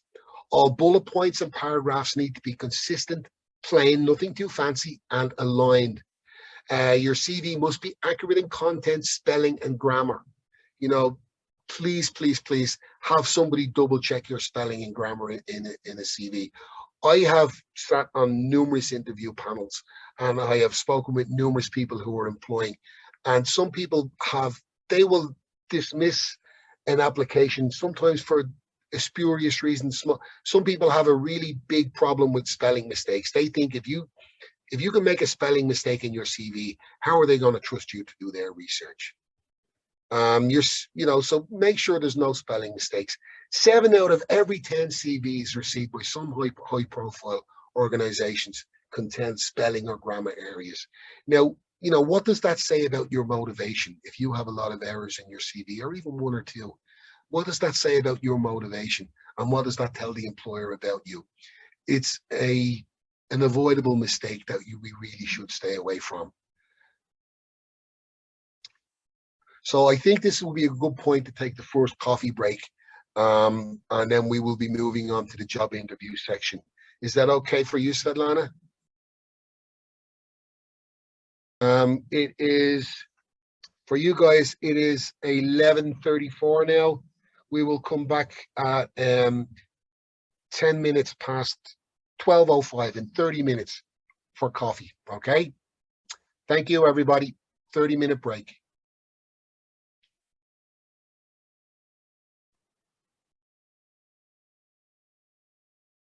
With a specific, and you did your PhD with a specific career track in mind.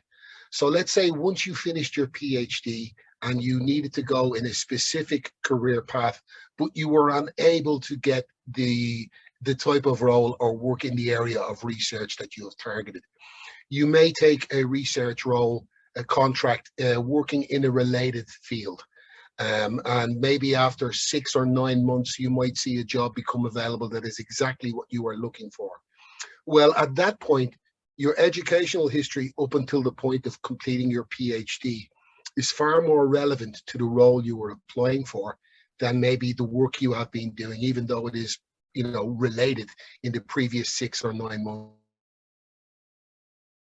Your education history is far more on point and far more pertinent, especially you've done specific type of research in your PhD. That is far more consistent with the role you were applying for than your recent work history where you've been doing something that is not really that well related. So I hope that answers your question, Sandra. Let me see if there's a couple of others here that I might have missed. Should they exclude qualifications that do not add value to the job? That's a good question from Marisol. Again, it's not about excluding anything because you can never have too many qualifications. It's all about highlighting the qualifications that your prospective employer is looking for. Any other qualifications that are there, you can include them in your work history. You can add that, you know, you had certain responsibilities and you achieved this, and these are the skills you used in there also. So, you know, never exclude qualifications because all of your qualifications were hard to earn. You worked hard for every one of them. This is about highlighting and drawing attention to the skills that they want, letting them know that you have what they are looking for. Everything else after that becomes a bonus. And the qualifications that you may not highlight, maybe let's say 5 researchers have the same qualifications, but they only want to interview 3. Well, it's those extra qualifications that might make the difference. So never exclude any qualifications, but make sure you highlight the qualifications that are important for you and for the role you are applying for.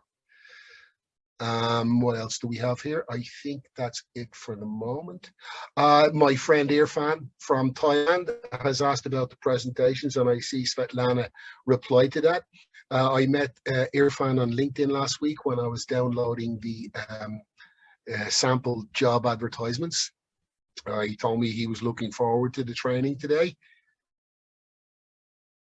And that's where we are at the moment. We're up to date on the questions in chat. Does anybody else have any more questions before we finish off on this evening? I'll take that as a no, and we will move on. You should be expecting a telephone call or an email to invite you for an interview. So keep your phone turned on. If potential employer gets what you consider to be a funny voice message, they may not get a good impression. So make sure your voicemail message is professional. And how do you answer your phone when you don't recognize the calling number? You don't want to appear very suspicious. If you know you have applied for a job and there's a chance that you may be getting a telephone call from a number you don't recognize, best way to answer, just say, hello, this is Dean speaking. Hello, this is Irfan speaking. That's professional. How do you answer your phone when you don't recognize? We've said that. What about your social media presence? This is important. Is there anything that could be slightly embarrassing or may look unprofessional? If an organization gets to the point where they're going to be looking at your references, there's a very good chance they might look at your social media presence there as well. Make sure there's nothing on your social media presence, or at least something that is immediately contactable or connecting to you. Make sure there's nothing there that could be professionally embarrassing. So that's it on CVs. Before we move on to the job interviews, do we have any questions on CVs, guys? Let me check the chat. No, we're okay at the moment. So let's move on. Worrying about a job interview. Yeah, it can be a generational pastime. when you get a job interview to be worried about what's going to happen. Now, why do we worry and why do we get anxious? One of the things that cause the most stress is when we have no control. Lack of control in a situation leads to stress because you are worried about what might happen. You are worried about the unknown. So it's important to think positive things about your situation. For starters, if you have been invited to a job interview, it is because they have looked at your CV and they believe that you have the qualifications to fill their role. I have sat on job interview panels. I have sat on numerous job interview panels, and believe me, if you've done it for one day and you're into the second day, you want the next person to walk into the room. You want them to be the right candidate. You're like the princess kissing frogs. You want every frog, the next frog, to be your prince. They want to hire you for the job. This is why they invited you for the interview. So realize that when you get into the interview, this is an opportunity for you to confirm their opinion that you are the right candidate for the job. Sometimes we can mythologize job interviews. For example, a typical job interview panel might be, there will always be one person there from HR. They are usually the person who asks the most questions because they do this on a day-to-day basis. And the other person on the interview panel may be the person who will be your direct supervisor, the person you will be reporting to. They will be looking for specific things, and they will be asking specific questions. And then the third person may be the head of the department or even the deputy head of the department, who may not even want to be there, who may be very busy, but they want somebody to sit in on the panel, and they may not even ask any questions at all. On the other side of the table have their own problems as well. All you need to worry about is what you can bring to the table and what you can offer them. Don't worry about a job interview about the unexpected happening. If you're in a job interview scenario in the room with them, if something unexpected happens, it's more likely their problem than your problem. The best thing for you to do is to sit there and smile and show that you don't get flustered and you don't get upset. If you do your research, you are less likely to be surprised. I'll give you a classic example from my own personal experience. When I first returned to Ireland in the United States, I did what I told you not to do today, and I sent out a number of different CVs to different jobs. And this is another learning thing you should do. When you apply for a job, keep the advertisement that you replied to, because when it comes time for you to doing the interview, you will look at that job advertisement with new eyes because you'll be looking for new information, anything that can help you in the job interview. Always save the advert that you reply to. It's very common for somebody to apply for a job, and then when they are invited to interview, they go back online to see the advert so they can refresh it. But because they are now interviewing, they have taken the job down, so it's no longer available for you to look at. This happened to me in a circumstance when I applied for a number of different jobs at a number of different times. I was invited to do a job interview for what I thought was a middle management job.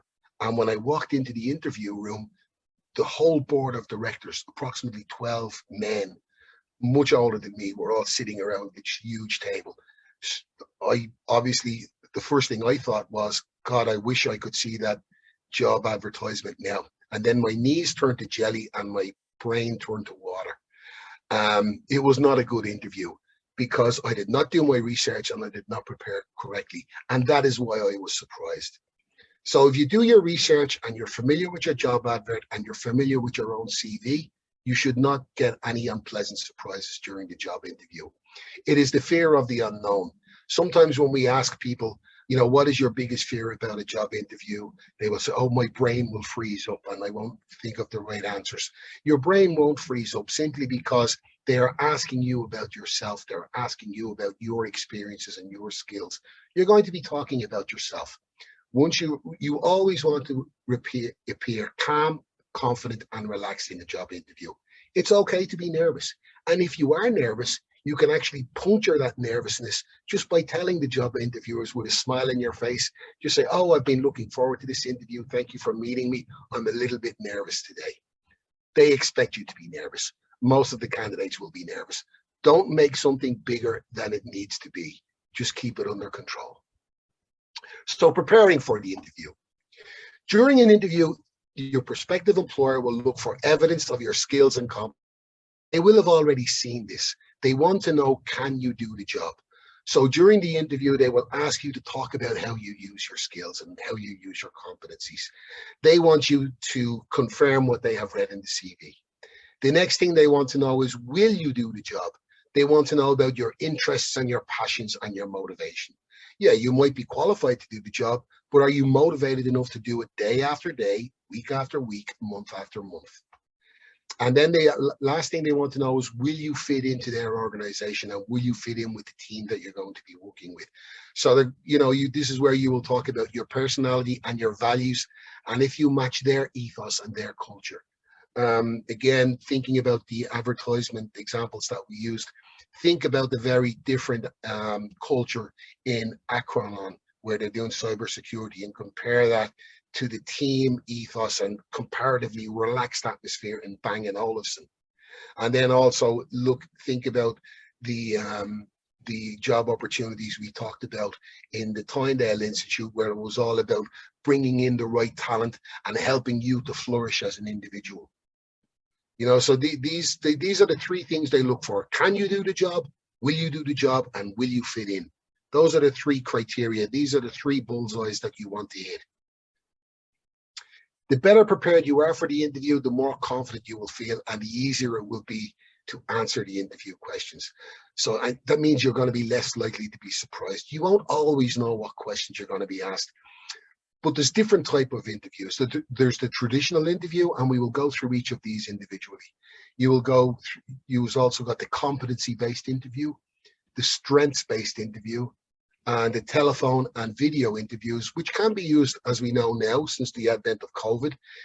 Video interviews can be used for a full interview now, but sometimes recruiters use telephone interviews for screening purposes, just to make sure. For example, they might have your CV and they just want to do a quick call to confirm that you are who you say you are in your CV and you do actually have those skills before they recommend you to their boss.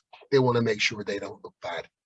The other thing I want to mention, but we won't be covering in any detail, is whiteboard interviews. And I want to mention it because some researchers have experienced this in an interview setting where they will put a whiteboard on the wall and you will be asked to solve problems or make a contribution in some way.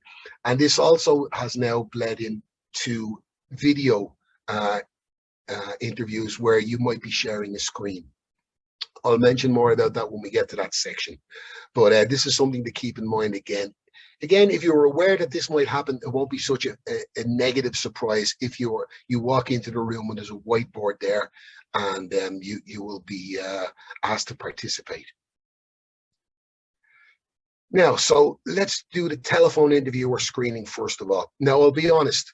In 2019, we decided to develop this particular model of this particular type of training.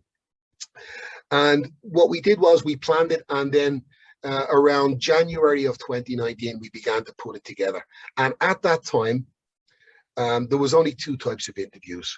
There was the in-person interviews, and then there was the initial telephone or video interview screening. Now, COVID, in the time that we were putting together over March of 2020, everything changed. COVID changed everything. Now video interviews have become the norm. In-person interviews have stopped, at least temporarily, and practically nobody does telephone interviews anymore because as people use video more and more, they're becoming more comfortable with it. However, as I said, some recruiters and some companies might use telephone for an initial screening conversation. So we're keeping the telephone tips in, and we just go through them originally. You should prepare for a telephone interview as seriously as for a face-to-face interview. The difference is much of the impact will be in your voice. So it is even more important. They can't see you, so you have to make your voice sound animated and enthusiastic. And the way you do that is by being animated, enthusiastic. You cannot put a fake emotion into your voice. Anybody who has spent a lot of time talking on the telephone will tell you, you can actually hear somebody smile when they're talking to you.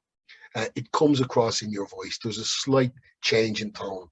Allow for possible time delays on the line, especially if they're using VoSP. And don't talk over the other person. That's really important.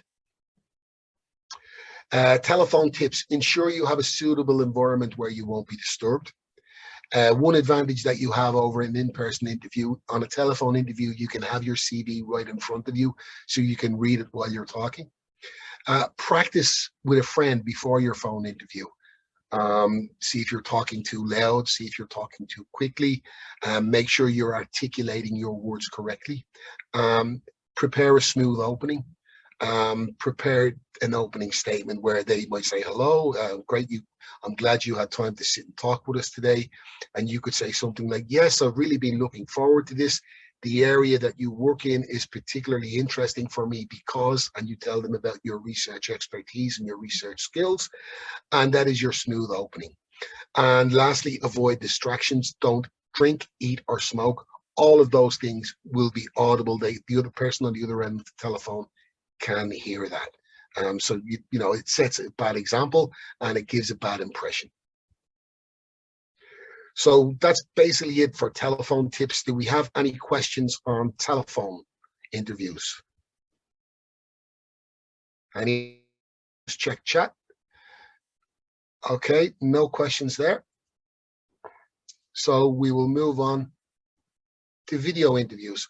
Just by the way, for those of you who do not know, before we start on video, we will be breaking for lunch in approximately 35 minutes. And we will have lunch for 1 hour, and then we will come back and we will have 1 more hour before we finish.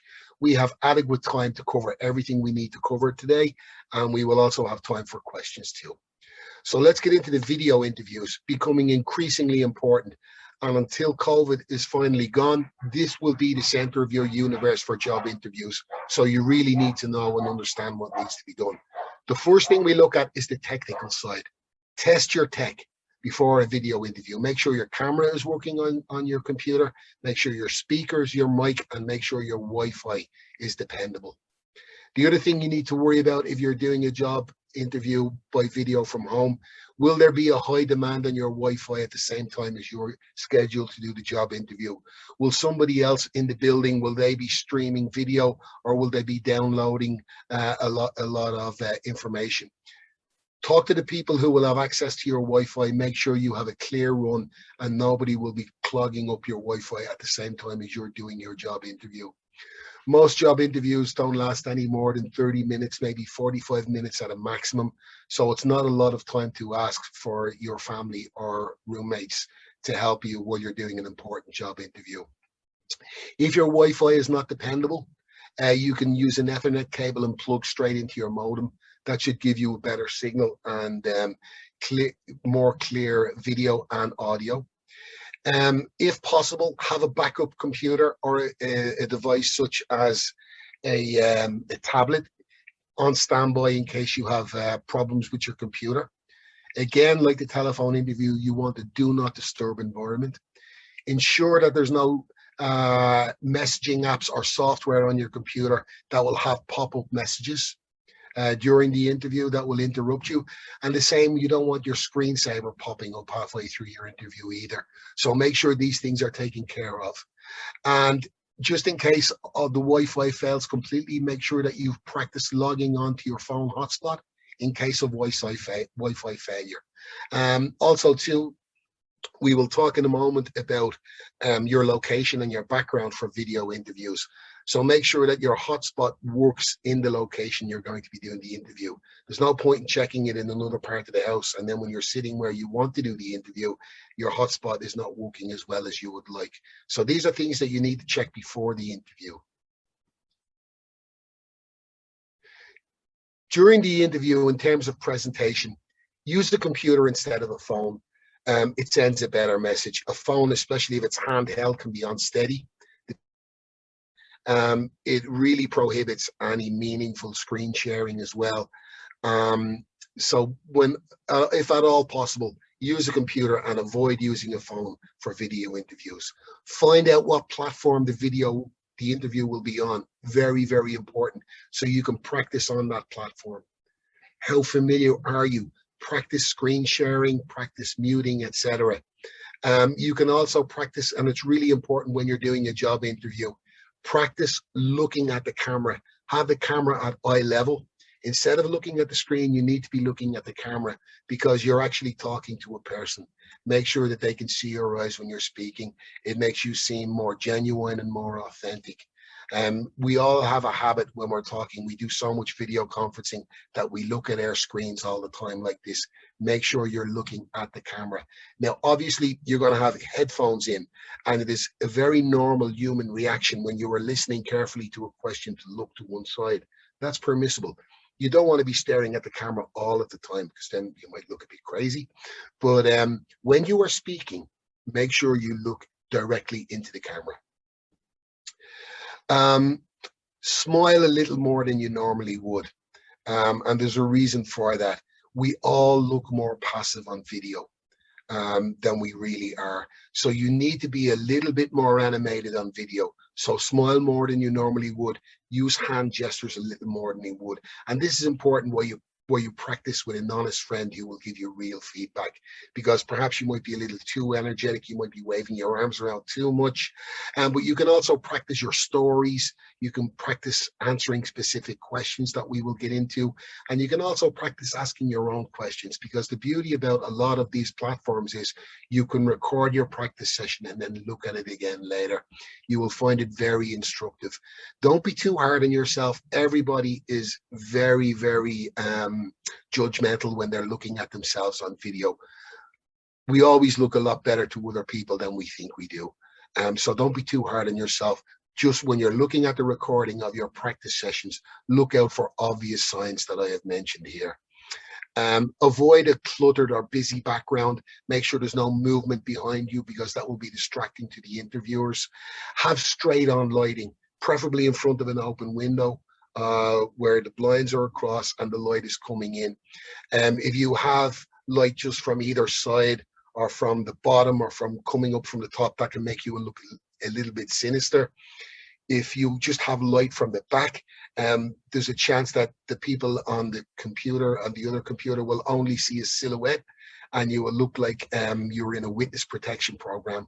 So you want the light to be in front of you. As I said, preferably in front of a window. If you don't have a window, find a light to do it. Here today in Dublin, we have a big storm brewing, so it's very dark outside. So I actually have a light here in front of the window also. Earbuds are great because they avoid audio complications, but the big cans, the big headphones are probably not a great look, and they can distort your features and make you look very different. But if you have to use them, but they ideally try not to use the big cans. Again, you have your CV close by. If you did a cover letter, you can have that close by as well, and a bottle of water too. It's always handy to have a bottle of water in case your throat gets dry. It's better than a glass of water or a cup of water, which can be spilled on your computer, and that's not a great look for a job interview too. If you're a little bit nervous, it's best to avoid any potential accidents. So any questions on video interviews, guys?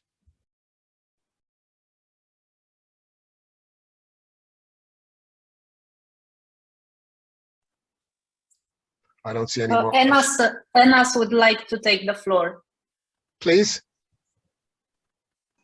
Please, Enas, unmute yourself. Hello, my name is Inas from Sudan. I just have a problem with the video interviews because I keep talking using my hands and too much. Is that bad when using hands to express myself in video interviews, or how can I deal with this problem? Yeah, thank you for sharing that question. And it's a problem I share with you because sometimes I use my hands a lot too. But as I explained, for video, you can get away with it. It's much more acceptable in video interview than it is in real interview, because in video interview, you want to have a little bit of animation. Like they say that a camera will add 10 pounds to you, like make you look a little bit heavier than you are. And it will also take away 2 cups of coffee where you look like you're just sitting like this with no energy. So it's okay in a video interview to use your hands. And you know, when you're explaining things. And again, don't forget, you can practice, you can record the session and have a look yourself. Have an honest friend who will give you honest advice, and they will also tell you. When it comes to having a face-to-face interview, sometimes you can windmill your arms around just a little bit too much. You can be aware of that, and you know, it's good that you're aware of it, because if you are aware of it, you will catch yourself when you do it. And maybe for 30 seconds, maybe sit on one of your hands. Now, you don't want to sit in your hands all the way through the interview, because that sends negative body language, and we will be talking about body language. But once you're aware of it, it's not a problem. It's only a problem for you if you're not aware of it and you don't address it and you keep doing it. I hope that answers your question, does it? Yes, thank you very much. Thank you for your question. Okay. Moving on from video interviews. Preparing for the job interview. Like I said, we're going to, at the center of this, we're still going to have the traditional face-to-face job interview, because we have to assume at some point in the future, they will bring it back. And from an employer's point of view, there is no substitute for sitting in the same room as a potential employee. Because don't forget, once you sign a contract with a company, you have a lot of protections. So they want to make sure they are getting the right person. And for that reason, they will feel more confident in their selection if they have met you in person. So that is why I think for many jobs, if not most jobs, in-person interviews will return when it is safe and healthy to do so. So one thing that you can do, and it's a good tip to use, if you have received an email or a telephone call inviting you for a job interview, you can then later email the person who emailed you, or else telephone them and ask them, how many people will be on the interview panel? This is a great way for you to prepare mentally, because you will be less likely to be surprised. Have the identities of these people been decided? And will the interview have a specific format? I mentioned the formats earlier, and I will go into them in more detail. You may not get an answer. The person you're inquiring about may not know the answer to that question, or they may not want to give it, but sometimes they will give you that information. And if you have that extra bit of information and the other participants don't because they didn't ask, you will have a competitive advantage. But make sure you ask in a respectful and polite manner. You know, you may get it. You will not lose any points for asking that question. In fact, you will probably look like somebody who was quite rigorous in their preparation.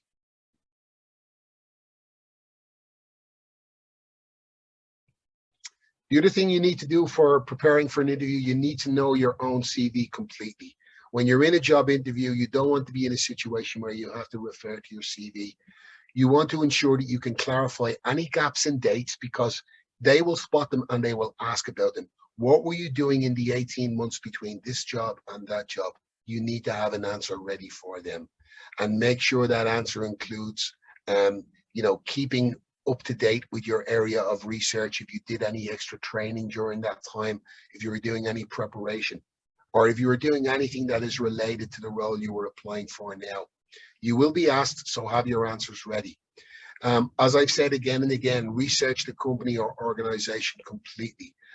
I'm sure many of you will have heard of Bentley. Bentley are a luxury brand of car. They sell big cars. They kind of look like Rolls Royce. A number of years ago, I was preparing a group of students. We were doing some internship job placements for them. And this particular student wanted an engineering internship. So I got him an interview with a company called Bentley here in Dublin. And I told him to research and get ready all of the information that I'm giving you now. But he didn't do his research.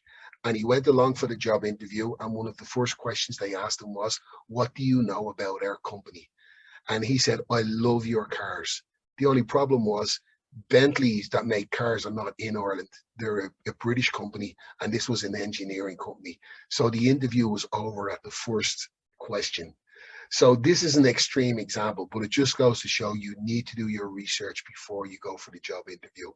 You need to understand the history of the company, how they began or why did they begin.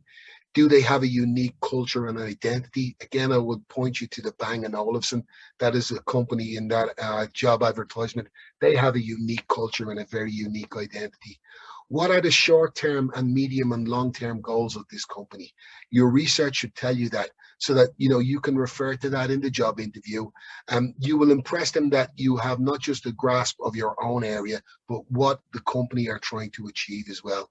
That really makes a very positive impression on employers. Also, how does the organization's plan fit in with your own plan or journey? You would have your own career plan developed. And this is another thing. Now, again, this can change from culture to culture.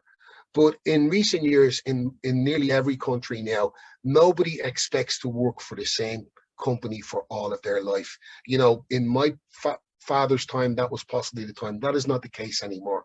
Most people will only spend 2 or 3 years or 4 years with a company before they move on to the next companies. The companies understand this and they are perfectly fine with it. So you don't need to pretend during your job interview that you're going to stay with them forever. Think about what they're doing and think about what you're doing and think about where your interests meet and talk about that during the job interview. Think about how your personality and your interests fit in with them. Think about how relevant your CV and your experience is to the role in the organization. Prepare some talking points, some stories that we will talk about in a moment. Prepare some of those that you will have ready for when you're asked questions.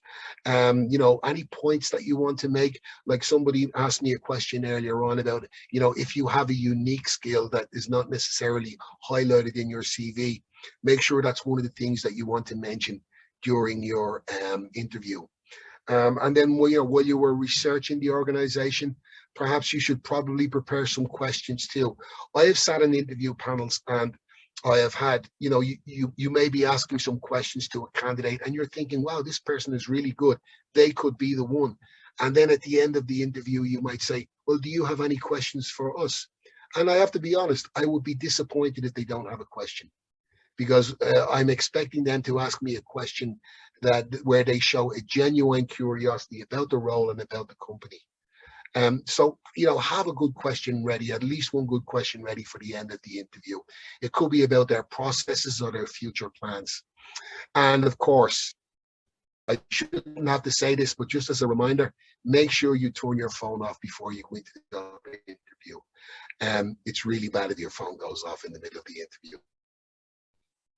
On the day of the interview, dress smart. If in doubt, wear business clothes. It is better to be overdressed than underdressed. You will never lose a job for being overdressed, but you might lose a job for being underdressed. Punctuality is vital. Don't be late for your job interview. Ensure that you know where you are going. Ensure you know how you're going to get there.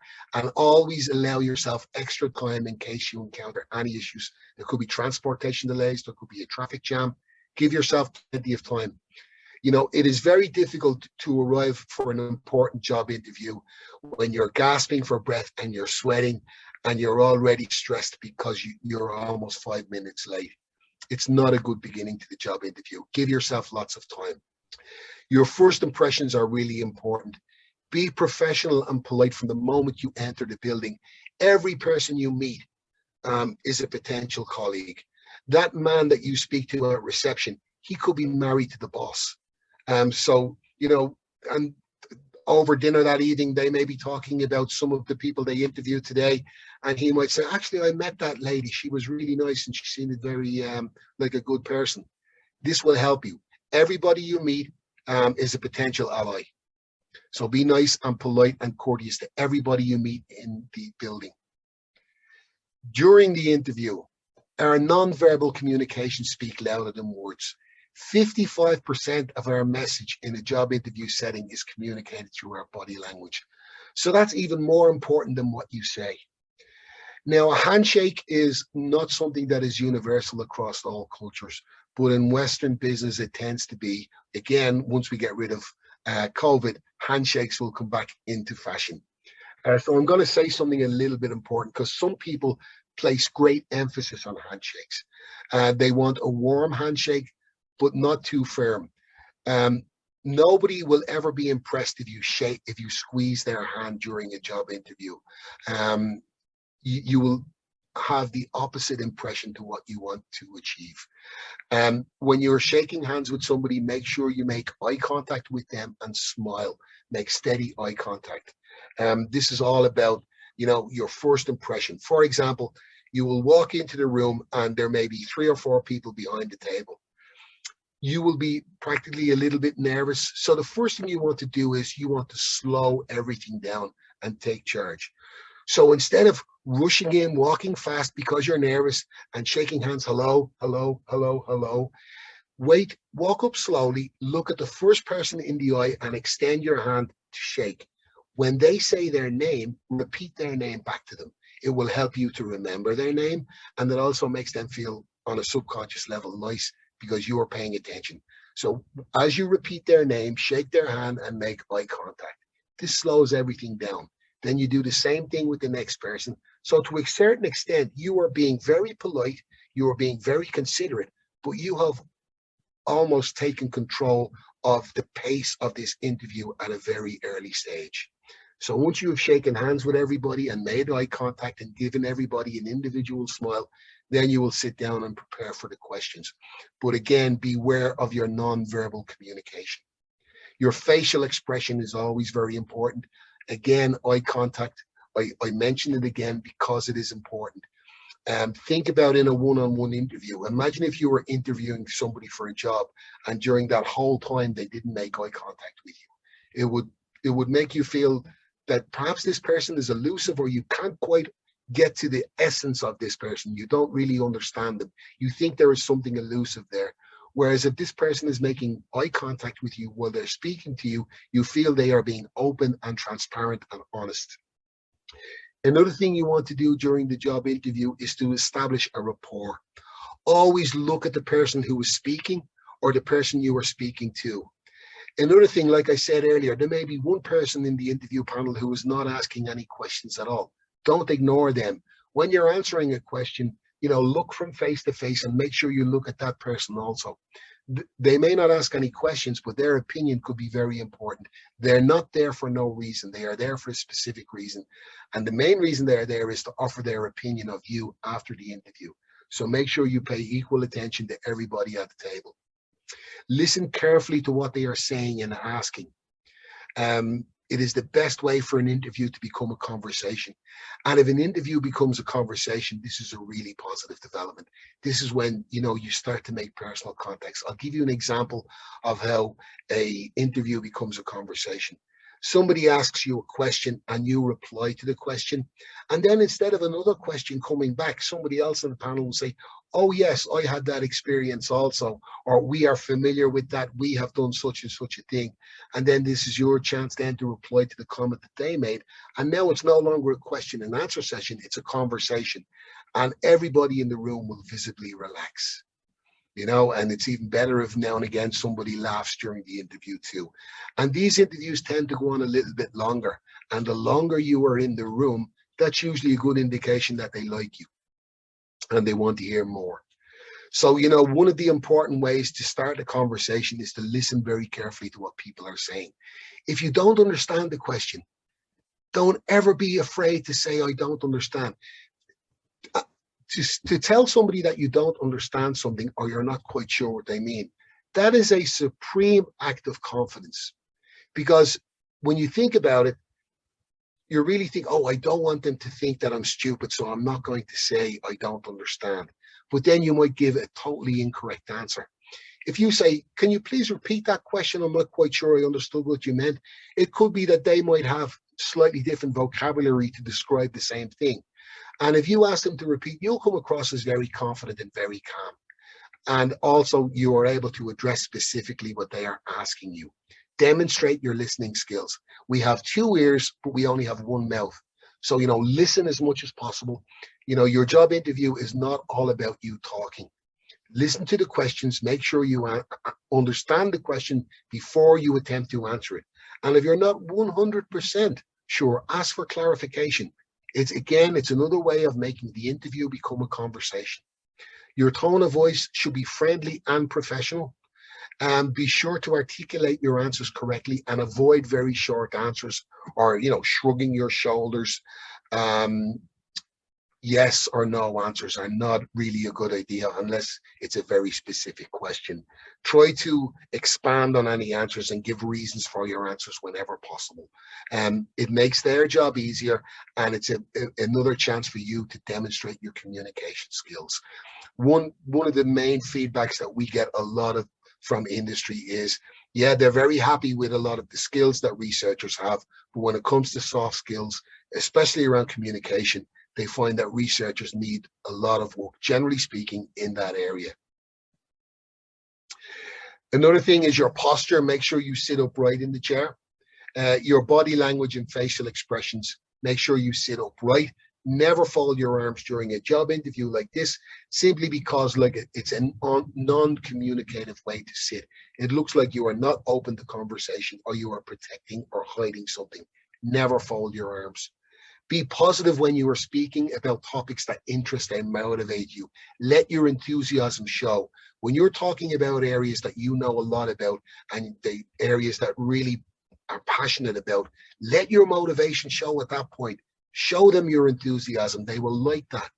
Tell them about the journey that you have planned. Explain to them how you have detailed out your plan for the next 7 years or so. Explain to them how the work that they're doing fits in exactly with what you want to do, how much you hope to learn from them, where you're making a contribution to help them to get where they're going to. And you, for your part, you're going to pick up extra skills and extra experience, helping them to get where they want to. Show them that this is not a win-lose situation. This is a win-win situation for everybody. You want them to help you to help themselves, basically.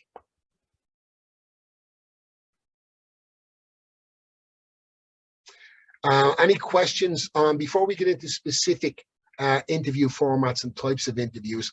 Are there any further questions on interview preparation? Oh, clothing for, okay, hang on, let me go back so I don't miss anything. What is the most ideal distance to video interviews? That's a good question, and it's not something I've given a lot of thought of. Basically, that depends on your background. Sometimes you might be in a small room where your background, like my background here, looks okay, but there could be something crazy going on over here just outside of your screenshot that you don't know about. I think the best way to do that is, like I said, with the practice sessions that you record. Try different distances from the screen. Don't forget you need to be close enough to the screen that you can read it if they are sharing the screen. And you do not want to be so far away that you seem detached. Remember, the microphone will only pick you up at a certain distance. So I really don't know what to say to that, except look at your practice sessions and judge for yourself. The other question here is, what about clothes for the video interview? I thought about this thing, but I don't think I have any qualifications to give fashion tips. I will say one thing though. You need to be aware of the colors you're wearing compared to the colors of your background. So when you're doing your practice session, wear the same clothes that you're going to wear for the interview. Some colors do not match well on video. Some look better than others. See what colors suit you, what colors make your eyes stand out, etc. Try to avoid dark clothing, probably. Obviously, for females, they have a much better choice of clothes to wear than men do for job interviews. But I would be hesitant to talk to you really too much about clothes, because I have never really been a fashionista, as those who know me will tell you. Any other questions on that? No, I think that's it.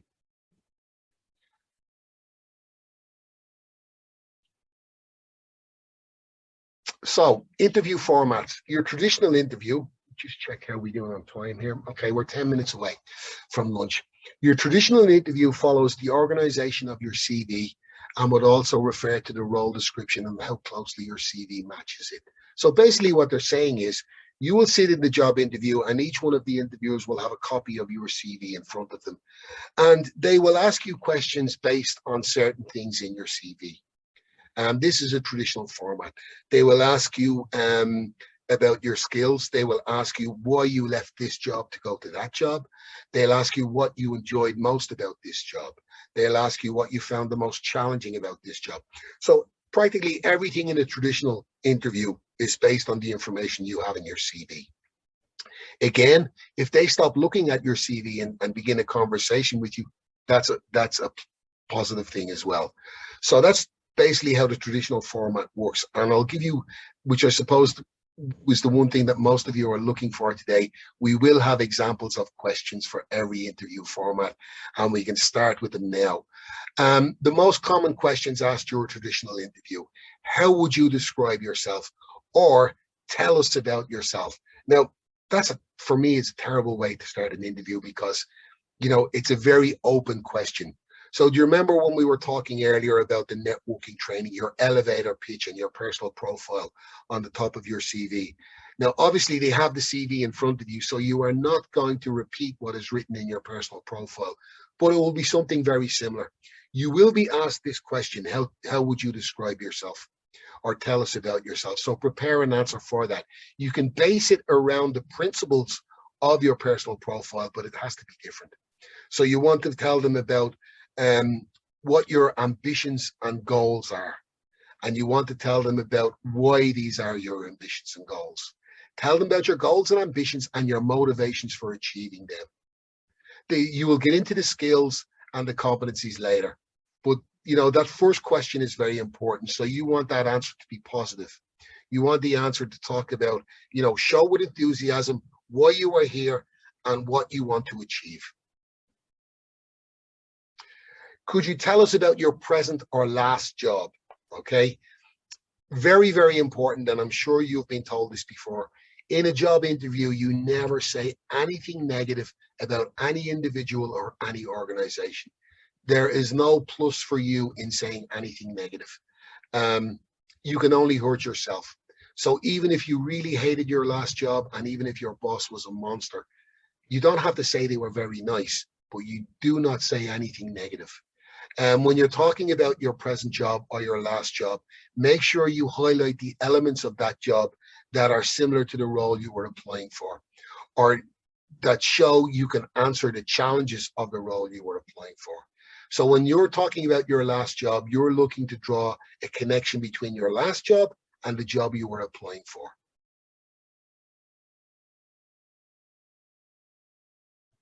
Another job: how would you describe yourself? What do you know about our organization? This is an opportunity to show you have done your research. And this question is basically to see if you have done any research. Because if you don't care enough to do research about their organization, that will tell them that you're not that motivated. So that's why they ask that question: what do you know about us? This is an opportunity for you to show you've done your research and explain to them what it is. Why would you like to work for us? Why would you like to work for this company? This is a good question. How do you answer that? You discuss, again, based on your research, what you understand to be their future direction and how it fits in with your own plans and journey, as I explained earlier. Explain in detail how you can contribute to what they want to achieve, how you want to get new experiences doing what they do, both individually and as a member of a team, because it's important to remember that success in any role or in any profession, success is enjoyed more when you share that success with other people. It's fantastic to achieve individual recognition and individual awards, but to really enjoy achievement when you've achieved something with a team is very enjoyable, and it lasts longer. And help them to see that you understand there's a direct connection between what you want to achieve and what they want to achieve. You keep trying to make the connection between them and you during the answers to your questions. Why do you think that you might be a better fit than other applicants who have the same experience and qualifications as you do? Okay, well, the way to answer that question is you can discuss the positive elements of your personality that you would have done in the personality profile, because you know a little bit about the company and you know a little bit about the type of work they do. And your personality profile will have told you that, you know, if you like to work with other people, for example, you explain why your personality is suited to work with their company and why you have chosen specifically to work for their company, not any other company. Why are you the best person for this role? This is a similar question to the last one. A lot of these questions are the same question over and over again, but using different words. Your motivations and passions make you the best person for this role. If you've done your self-assessment, those answers will be there, and they give you plenty to discuss. You can talk about this for a long time or as long as they wish to. What is your main strength? You've done your I spoke to you earlier on about the skills audit. Your motivated skills are your main strengths. These are the skills that you are proficient in using and you enjoy using. They are your main strengths. What is your main weakness? Now, this always feels like a trick question to me. You know, is it a good idea to admit a weakness in a job interview? At the same time, anybody who says they have no weakness, you could probably lose credibility if you claim not to have a weakness. So what you do is you say, okay, I have identified a weakness. Let's just say for example, I realized that I'm not as proficient in Excel as I should be, but I am beginning an Excel course in 2 weeks' time because that's something as identified as an area that I want to improve on. So you've ticked all the boxes there. What you've done is you've admitted you have a weakness, but you've also made them aware that you have the self-awareness to recognize your own weaknesses, and then you address those weaknesses by seeking appropriate training. Okay? And you cannot say, in answer to the question, what is your main weakness? You cannot say, because I care too much, because that has already been done over and over again. Well, you want to, as I said, talk about your weakness, display your ability to identify your own weakness, and then to rectify it. So before we get on to a competency-based interview, we're at lunchtime now, so we will break here for 1 hour, and we will be back here at 1 o'clock European Central Time. So we can take a break now, guys, and don't worry about save any questions. We will have lots of time to answer questions, and we will have 1 more hour to do when we come back. Thank you for your time. Thank you, Dean. Thank you. Enjoy your lunch. Aisha, you enjoy yours. What are you having?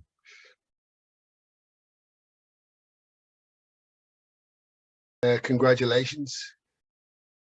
Congratulations to everybody who's stayed with us up to this point. Before we get into competency-based interviews, I would like to just make a point. It's possible, but unlikely, that you will be invited to an interview that has a definite theme, such as competency-based or strength-based interviews. If it is, they may tell you about it beforehand. What's really instructive about this is, like I said before, let's imagine there are 3 people on the interview panel, and one of them is asking you questions that seem to be competency-based. They may not understand, or they may not even be aware that they are asking you competency-based questions. But the way they ask the questions allows you, by going through this information now, you are able to recognize a competency-based question immediately and then respond because you know why they are asking the question.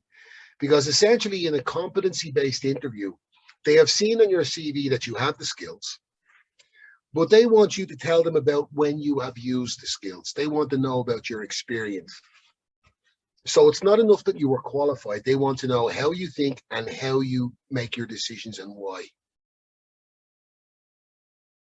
So they want to know how you have demonstrated your competencies and skills in the past. So this will entail a kind of storytelling technique. But the type of competencies that employers look for, and we're talking about generic competencies here, they're looking for communication skills. Now, the job interview itself, as I mentioned earlier, is a fantastic opportunity for you to display your communication skills. But don't forget too, there are other communication skills as well. There can be online communication skills, social media communication skills, writing communication skills. If you are proficient in any of these areas, make sure that you mention them in the job interview. Presentation skills are the same thing. Your interpersonal skills, again, how you conduct yourself during the interview, is a demonstration of your interpersonal skills, listening correctly, answering the questions correctly, not speaking over other people. If you're asked to give examples of your interpersonal skills, you can tell stories about how you helped colleagues, how you helped somebody that was going through a bad time. They also appreciate teamwork, problem-solving skills, organizational skills. Obviously, they like multitasking and flexibility and adaptability. Those are all things. So they like people who are able to drop one thing and start on something else and do the two things simultaneously. A positive attitude is very important. Can do, because if you don't think you can do something, it's very difficult to do it. Initiative. They want somebody who's able to be a self-starter, and of course any IT related literacy is always welcome as well. So they're the type of generic organizational skills. So any skills you have around these areas when it comes to a job interview, not just a competency based interview, talk about those, because they when it comes to researchers, these are the non-research specific skills that really set one interview candidate apart from the other, one researcher apart from the other. You will all have very similar research skills, but it's your soft skills, these transferable skills, that will be most useful to you and can be a big differentiator. So answering competency questions. The reason they're asking is because they want to understand how you think, how you approach and solve problems, as well as how you apply certain skills. So the best approach to take is to use the STAR technique, because you're going to be telling stories, and not everybody is a natural storyteller. So you build a little framework in which you can tell your stories. They want to know whether you've actually had the experience that prove you can handle this new position. How have you dealt with certain circumstances in the past? So what is the STAR technique and how do we use it? Okay, the first thing is situation, task, actions, and results. That's STAR, the situation. So when you're telling the story, you have to explain the background, include the context. Where and when did this happen? Be sure you understood to explain the possible implications and negative outcomes if an issue was not addressed. I'll give you an example.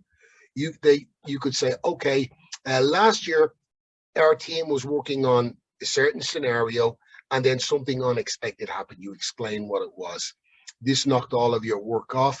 You explain the context, you explain the negative outcomes. What would happen if you did not address this issue? What is the negative outcomes? Does it hold up the whole research project? Does it cost extra money? These are all issues that need to be addressed. So then the next thing is the task. Describe the challenge and expectations. What needed to be done to rectify this situation? Explain your thinking and your rationale. Why did you make the decision that you made? What could you do to help? And who could you enlist to help to deal with this issue? Did you need to get other people involved? Finally, the second last, actions. What action did you take? When did you do it and how did you do it? What was your decision? Did you need to organize or brief other people to help you, or did you need to help others?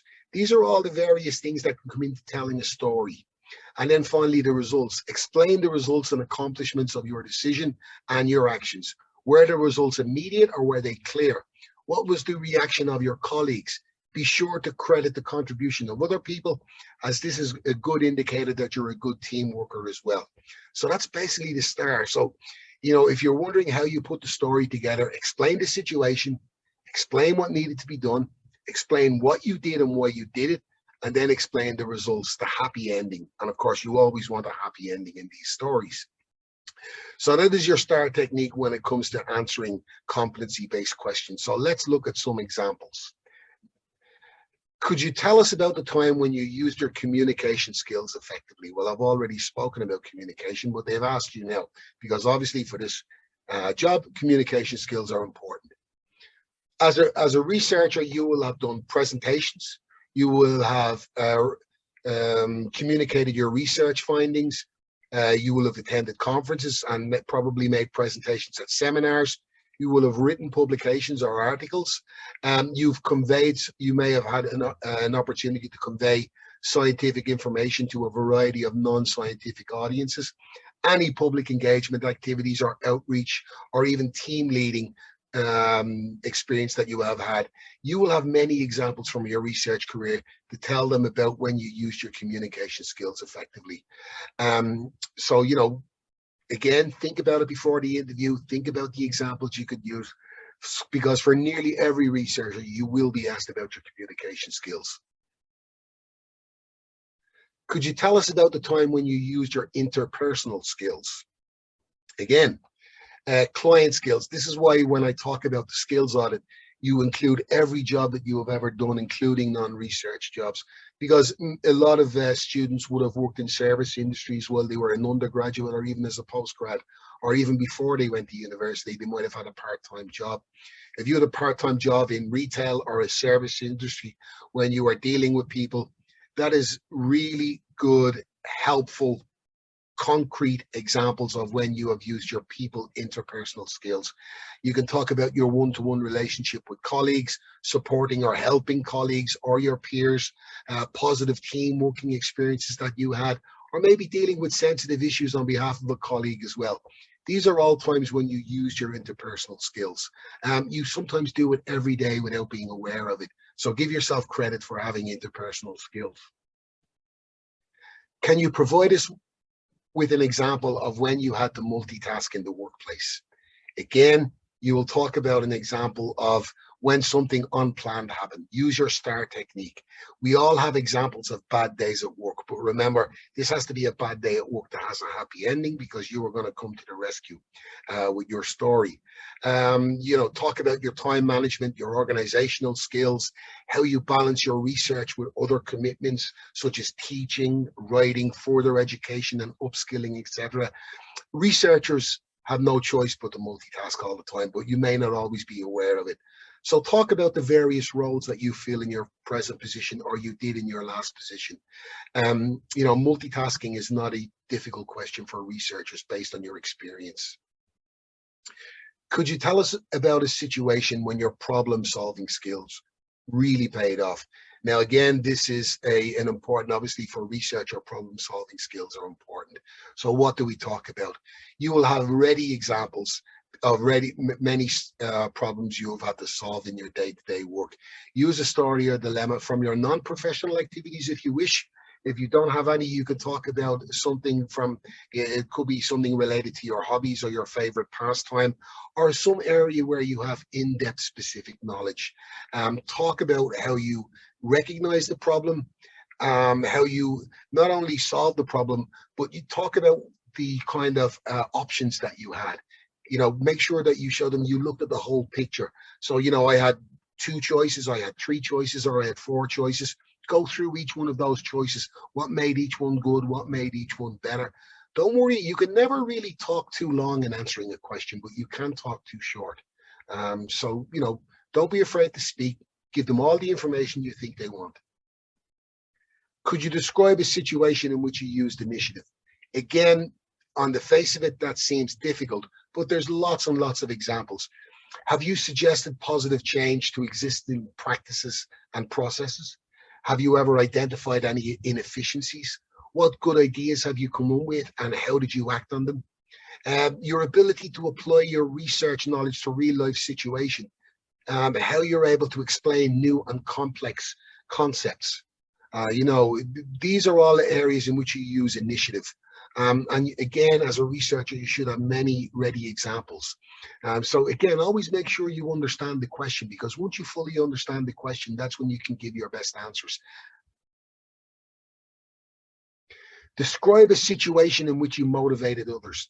Now, this can be challenging for a young researcher, because many young researchers will not have had too much of an opportunity to be in leadership positions, but you may have had that opportunity. If you do, speak about it. But if you can't think of any specific examples around that, talk about times when you led and motivated your colleagues by example. You know, when a very important day was coming, when you were going to be doing some very important research experiments, for example. Talk about how you were the first person in the lab that day, how you made sure everything was set up. You know, being a supportive colleague and contributing to a healthy, productive, and successful working environment is also motivating to your colleagues. You know, and so make sure that the interviewers understand that. You know, there's always an answer to every question. It just depends on how you think about it. Now, some graduate recruiters use strength-based interviews in their recruitment process. Now, a strength-based interview is slightly unusual. In contrast to competency-based interviews, which they want to talk about what you can do, in a strengths-based interview, they really want to know what you enjoy doing above anything else. They want to focus on making sure that when they hire you, they want you to be doing something that you really enjoy and you're really good at. The strength-based interviews have a very simple aim, and that is to find out your interests, motivations, and strengths. Now, you might be wondering, why would somebody do that? Well, I can give you a very good example. I know a researcher who spent just over a year living on an uninhabited island in the South Atlantic studying marine birds. Now, that's not a job for everybody, but if you think about it, a lot of time and effort and resources went into placing her on, getting her to the island, placing her there, making sure she has enough communication and enough supplies to last for the time while she's there. Now, imagine if after 6 weeks, she decides that I don't like this, I want to get off this island and I want to go home. Well, all the research is messed up and the whole program is knocked on track. So they want to make sure they get the right person first time. They want to get the right profile to make sure that it could even be a job where there's a high turnover, where people are leaving, not for reasons to do with the working environment, but to do with the actual work. So rather than have them to come back and have to go through the whole recruitment process again, a strength-based interview is really helpful to find the right person for a very unique role. So how do you prepare for a strengths-based interview? The truth is you can't really, because a strength-based interview is all about truth. You know, there's no point in pretending to be something that you're not in a situation like this. But what you do is think about what energizes you. Think about what gets you out of bed in the morning. Just not just inside work, but outside work as well. Be prepared to be open and ask questions. If you think they're trying to get somewhere with these questions, ask them to clarify.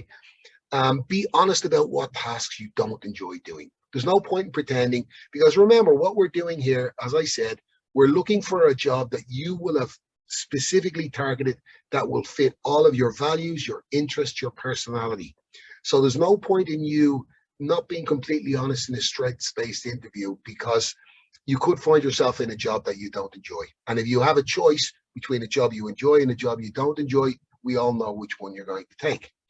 Another thing about strengths is when you're talking about your strengths, they are innate. Talking about your strengths gives you energy and it gives you authenticity.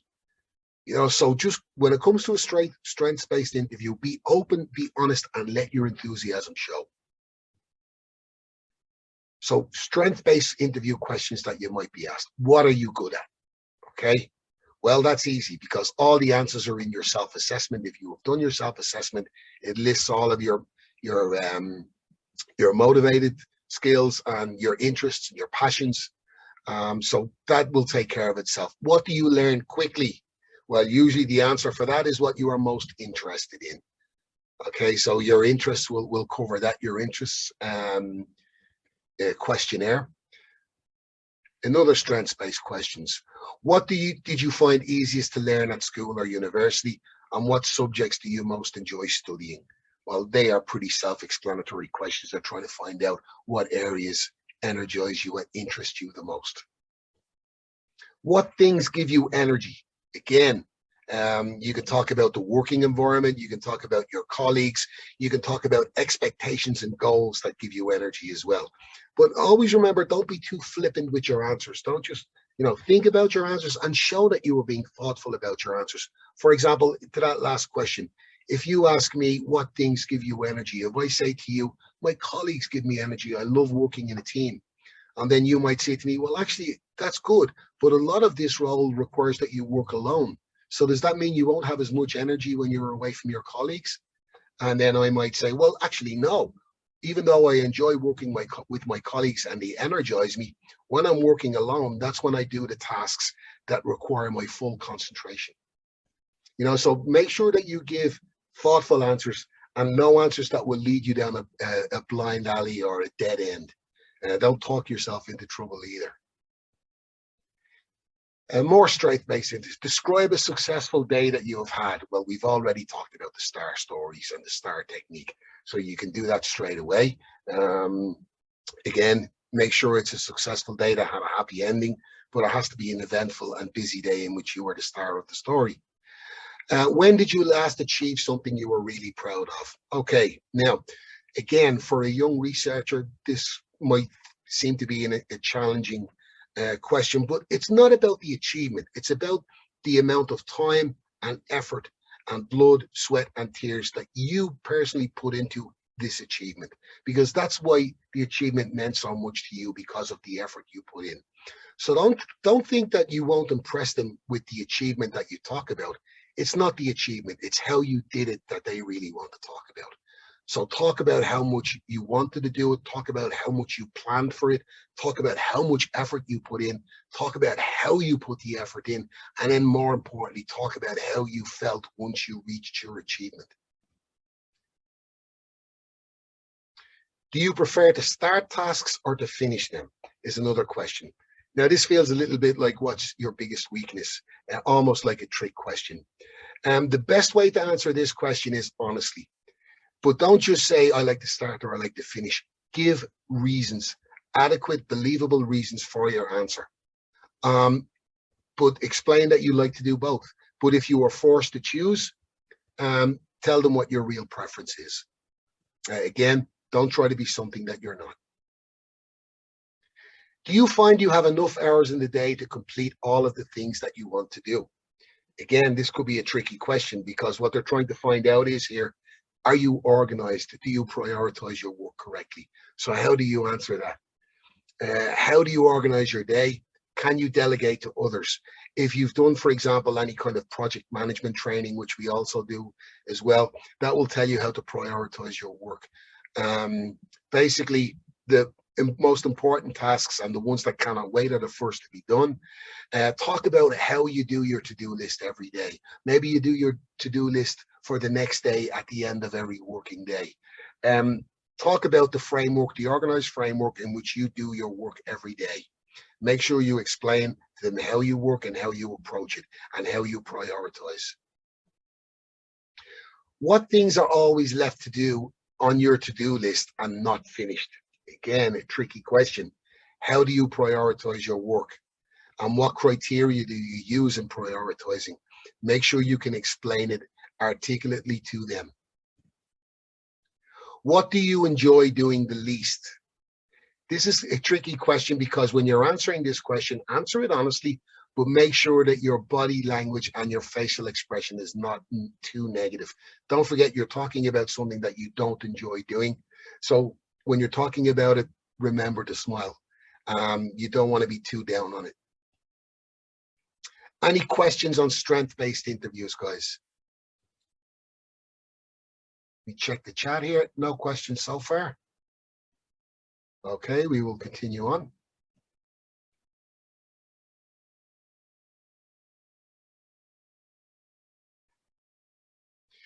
So we come to the end of the interview. At the end of the interview, you will almost be certainly asked if you have any questions. I've already spoken to you about this. Always try to have a question, at least one question at the end of the interview. Perhaps you have some questions from your research or the company or the role. Your first or second question should not be about salary or should not be about vacation time. You don't want them to think that you're in that headspace.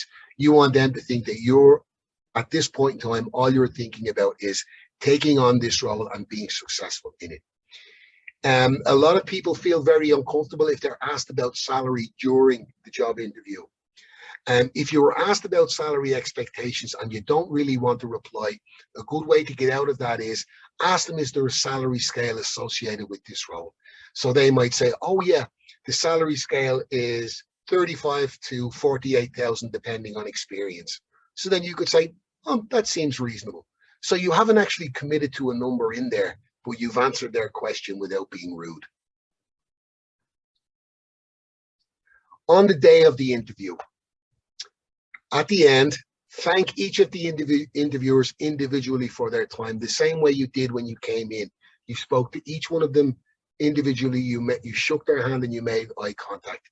Thank them for their time and ask them when they expect to make a decision and when you should expect a follow-up communication. There's one very good reason for asking that, because 2 days after the interview, if you really want the job, you will be driving yourself crazy and all of your friends and family, because you will say, will I hear from them today? I wonder why they haven't been in touch yet. If you ask them that simple question at the end, ask them when they expect to make the decision and when that you expect to hear from them. It will allow you to relax a lot more, because they may tell you, oh, we expect to make a decision in 2 weeks. So now you know you're not going to hear from them this week, and you're probably not going to hear from them next week. So that allows you to be more calm about the whole thing. Also, after the interview, it's the same tips as after the original application. Answer your phone in a professional manner and have an appropriate voicemail message on your telephone. So that's the end in terms of questions, guys. We have a half hour for questions if anybody wants to take them up. Anything else, guys, before we finish? CV or cover letter equation. If during the application stage, the employer is asking to provide the contact details of the referee, do you think that we need to inform the referees?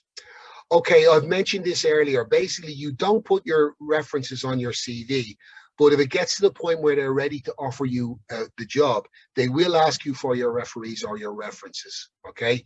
At that point, you should contact your referees and tell them to be expecting, because in many cases, your referees are people who have a lot of respect for you and hold you in high regard, and they want to help you. So they may have questions such as, what kind of a job is this? What is the type of company? Because they want to, because when they speak to these people, they want to be as fully informed as possible, so they don't do you a disservice by mistake.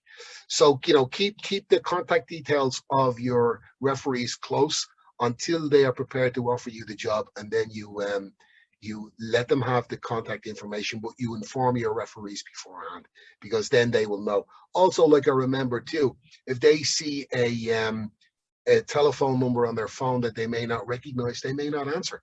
So if you've told them to expect a telephone call or an email, at least they will be able to put 2 and 2 together and realize, yes, I need to take this call. This could be the telephone call for Fafa's job interview. Anything else, guys? A couple of other things I'd like to mention as well, and it's about nutrition. Sometimes when we're nervous before a job interview, or if we're running late, we might forget to have breakfast or have lunch, depending on the time it is. You don't want to go into a job interview feeling hungry. First of all, your stomach might start to make noises, but more importantly, if you're hungry, it's more difficult to be energetic. Conversely, you don't want to eat a big lunch right before your interview, because then you could be lethargic too. So, you know, be aware of every little thing helps, and every little detail adds up to a mountain of details that make you the best candidate. Do we have any other questions, guys? There is one in the chat. Okay, let me check.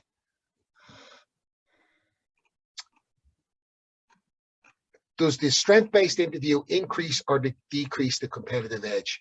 In one way, it narrows the strength pool, and in one area of the job. In another way, it decreases the competitive edge, being broader.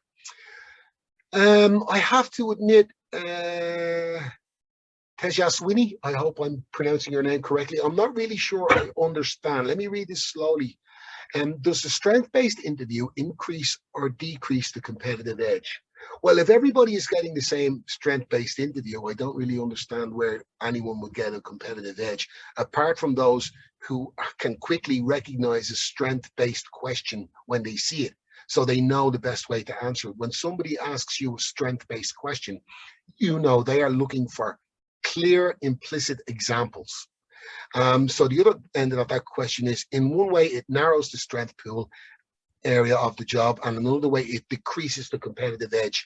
I'm sure that's a very valid point, but I'm not sure I understand it. Maybe if you would like to speak with that question or answer it, ask it in another way, I'd be glad. I'm sorry, I don't understand really what you mean by that. Hello, I'm Tejaswini. So I was just wondering, in interdisciplinary science, you're not really an expert in one field, but rather an expert in knowledgeable in various other fields. So a particular job topic doesn't make you a very good candidate for one specific field, since your strength lies in being more broader than being an expert, in-depth expert. So that's how I wanted to know, in strength-based fields, your strength lies in being broader than being an in-depth expert.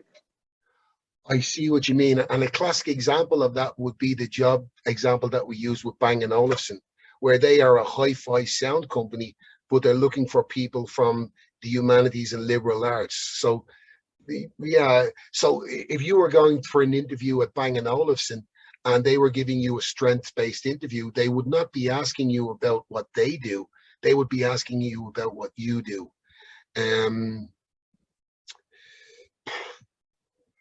Again, I think the candidate that recognizes the strength-based interview is the one that's going to excel most in that circumstance. I'm sorry if I'm not exactly addressing your question, but that's what I can make of it. Somebody else asked, what is the important message delivered through the cover letter? I mentioned that earlier on, even though we don't do anything about the cover letter in this training. Cover letters are not as fashionable as they used to be. Now they just ask you to email your CV, but the email that you attach to the CV is also important. So you could say something like, you want to keep it very short because it's unlikely they'll read it, but it could be a differentiator. So what you will say is, you could say something like, please find attached my CV for the role of blah, blah, blah, which you have recently advertised. I was very excited to see this role is available, as I believe I have something very valuable, or I have some very valuable skills and contributions that I would like to make toward the success of your company. Please look at my CV and I look forward to hearing from you in the future. It will be something along those lines. If you want to Google sample CVs and sample cover letters, there's lots of them all over the internet. You'll get lots of examples. Based on what you've learned in this training, you'll be able to recognize the bad ones. You'll also be able to recognize the good ones, and take what's good from the good ones and use them for your own benefit. What else have we got here? It becomes a limitation in this. Oh, this is the follow-up. Yeah, okay, now I understand. Now I understand. But that goes back to the Bang & Olufsen job again. Interdisciplinary limitations are only applied where cross-functional and interdisciplinary work is taking place. If you are going to work for a company that has cross-functional and interdisciplinary working as a daily feature of their everyday life, they will be very careful in their job interviews with their questions to recognize what it is you have to offer. So I don't think in that case that a strength-based interview would either broaden or narrow the field of applicants. Don't forget that every type of interview, the purpose of it is to take one group of people and narrow it down to just one or two. So every type of interview or every interview theme has its own limitations and has its own advantages. The important thing is that you are able to recognize it almost immediately within the first or second question, because then you can understand not only the questions they are asking, but you understand why they are asking them, so you can add those little extra pieces of information in.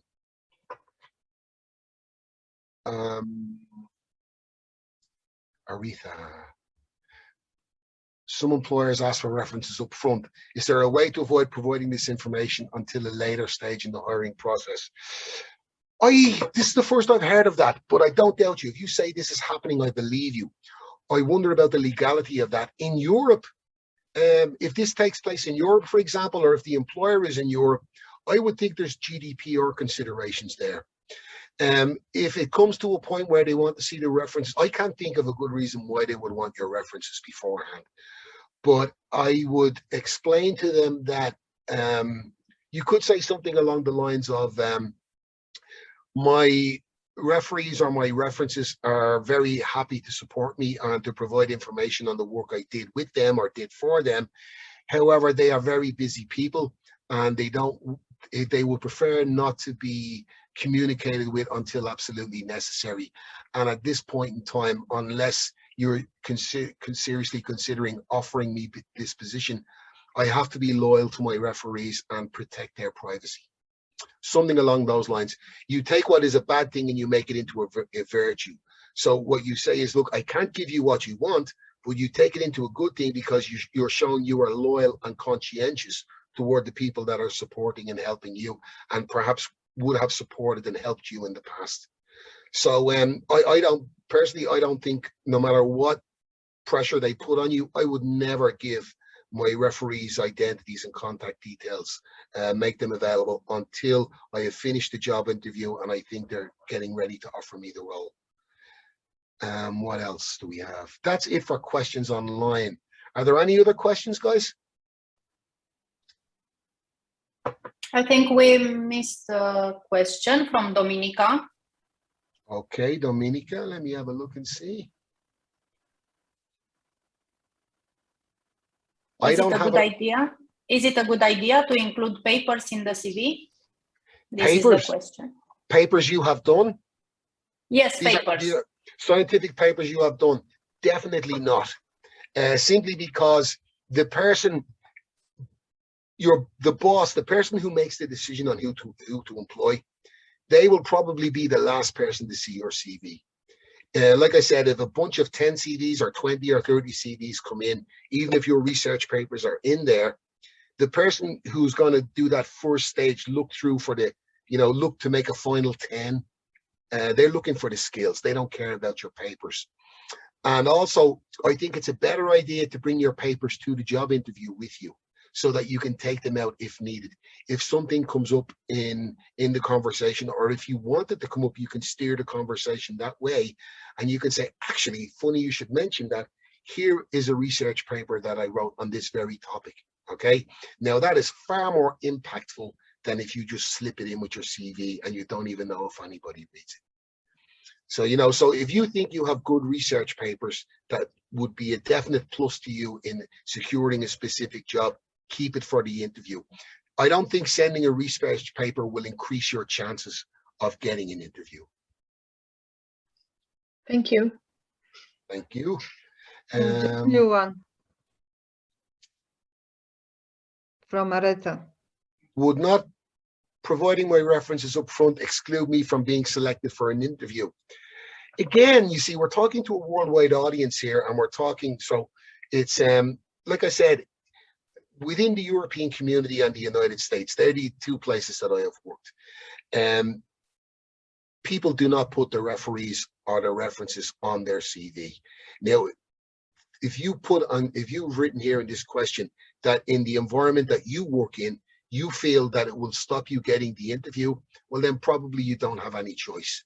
But like I said, within Europe, certainly there's definitely GDPR considerations. So if you're dealing with a European company, even if it's not in Europe, they're neglecting their GDPR duties there as well. And for those of you who don't know what GDPR is, excuse me, I'm taking for granted. In Europe, we have a law that it's very difficult it's against the law for you to hold details on other people for business purposes. And, sending CVs is for business purposes. So if you have information, or if you are sharing information about other people, particularly if it's people that you don't know about their contact details or any kind of private information, that is actually against the law in Europe now. That's my layman's explanation of GDPR law. But, it's something that you really need to consider. And like I said, it's not something I would be comfortable with, but if that is your local practice and you have no choice, well, then you will have to supply the references. But I would suggest you do some research into that.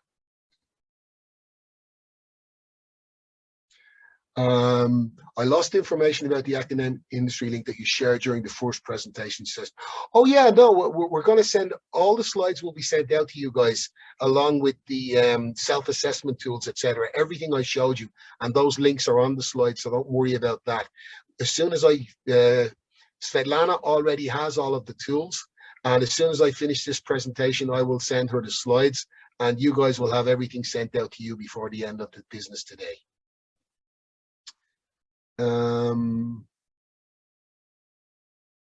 What's this here? When I see academic CVs of faculty on their educational webpage, their research publications are always present. So how is this different from what you just mentioned? That is because I mentioned earlier that we will not be talking about academic CVs today. Academic CVs are completely different from ordinary, what we refer to, we agreed, what we would call industry, but we're talking about in life outside the academic arena. So that could be in industry, it could be in research, it could be working for the government, it could be working for NGOs. We're using it in the broadest sense. So this type of CV and academic CVs are very, very different. Academic CVs are a different discipline, and it's not an area that I have a lot of expertise in. Somebody like, for example, like Svetlana would be much more qualified to speak about academic CVs than I would be. We will try later on, Dean, to arrange another training for writing CV and going to an interview in academic area. Yes, that should be fun. There'll be lots of tears for that. So is that it for the questions, guys? Anything else? Thank you everybody for joining today, and thank you for sticking with us. Sometimes templates suggest using photos. Sometimes it doesn't either. Is it a good CV that uses photos or not? We had this question earlier. I noticed the photographs and CVs, I could be wrong, but my impression is this is a fashion that started in the United States.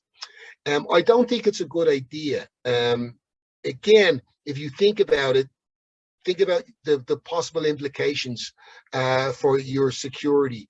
You're sending a document over the internet via email that has your photograph, your contact details, and some personal information about you. Once you email a CV, you no longer have any control where it goes to or who passes it on to somebody else. So just from the privacy aspect alone, I don't think photographs are a good idea, and I think they're probably not best practice. But like I said, look, if I was young and beautiful, I would put a photograph on my CV. So there you go. It depends on what works for you. Thank you very much, Dean. I would really appreciate if all of you put your cameras on in order to make a group picture, if you'd like so. If you don't like, you just don't do that. Yes, we get to see everybody. Yeah. You see, it's much better when it is with camera, but you know. Of course, yes. It's guys, thank you so much for your time difficulties. today. I am not a big fan of virtual training because I don't feel any energy when I'm sitting here just talking to a computer. I like to be in the room so I can feel the energy and we can feed off each other. But, I hope this has been useful to you all. I hope this has been helpful. You have all of our contact details. If you have any follow-up questions, please let us know.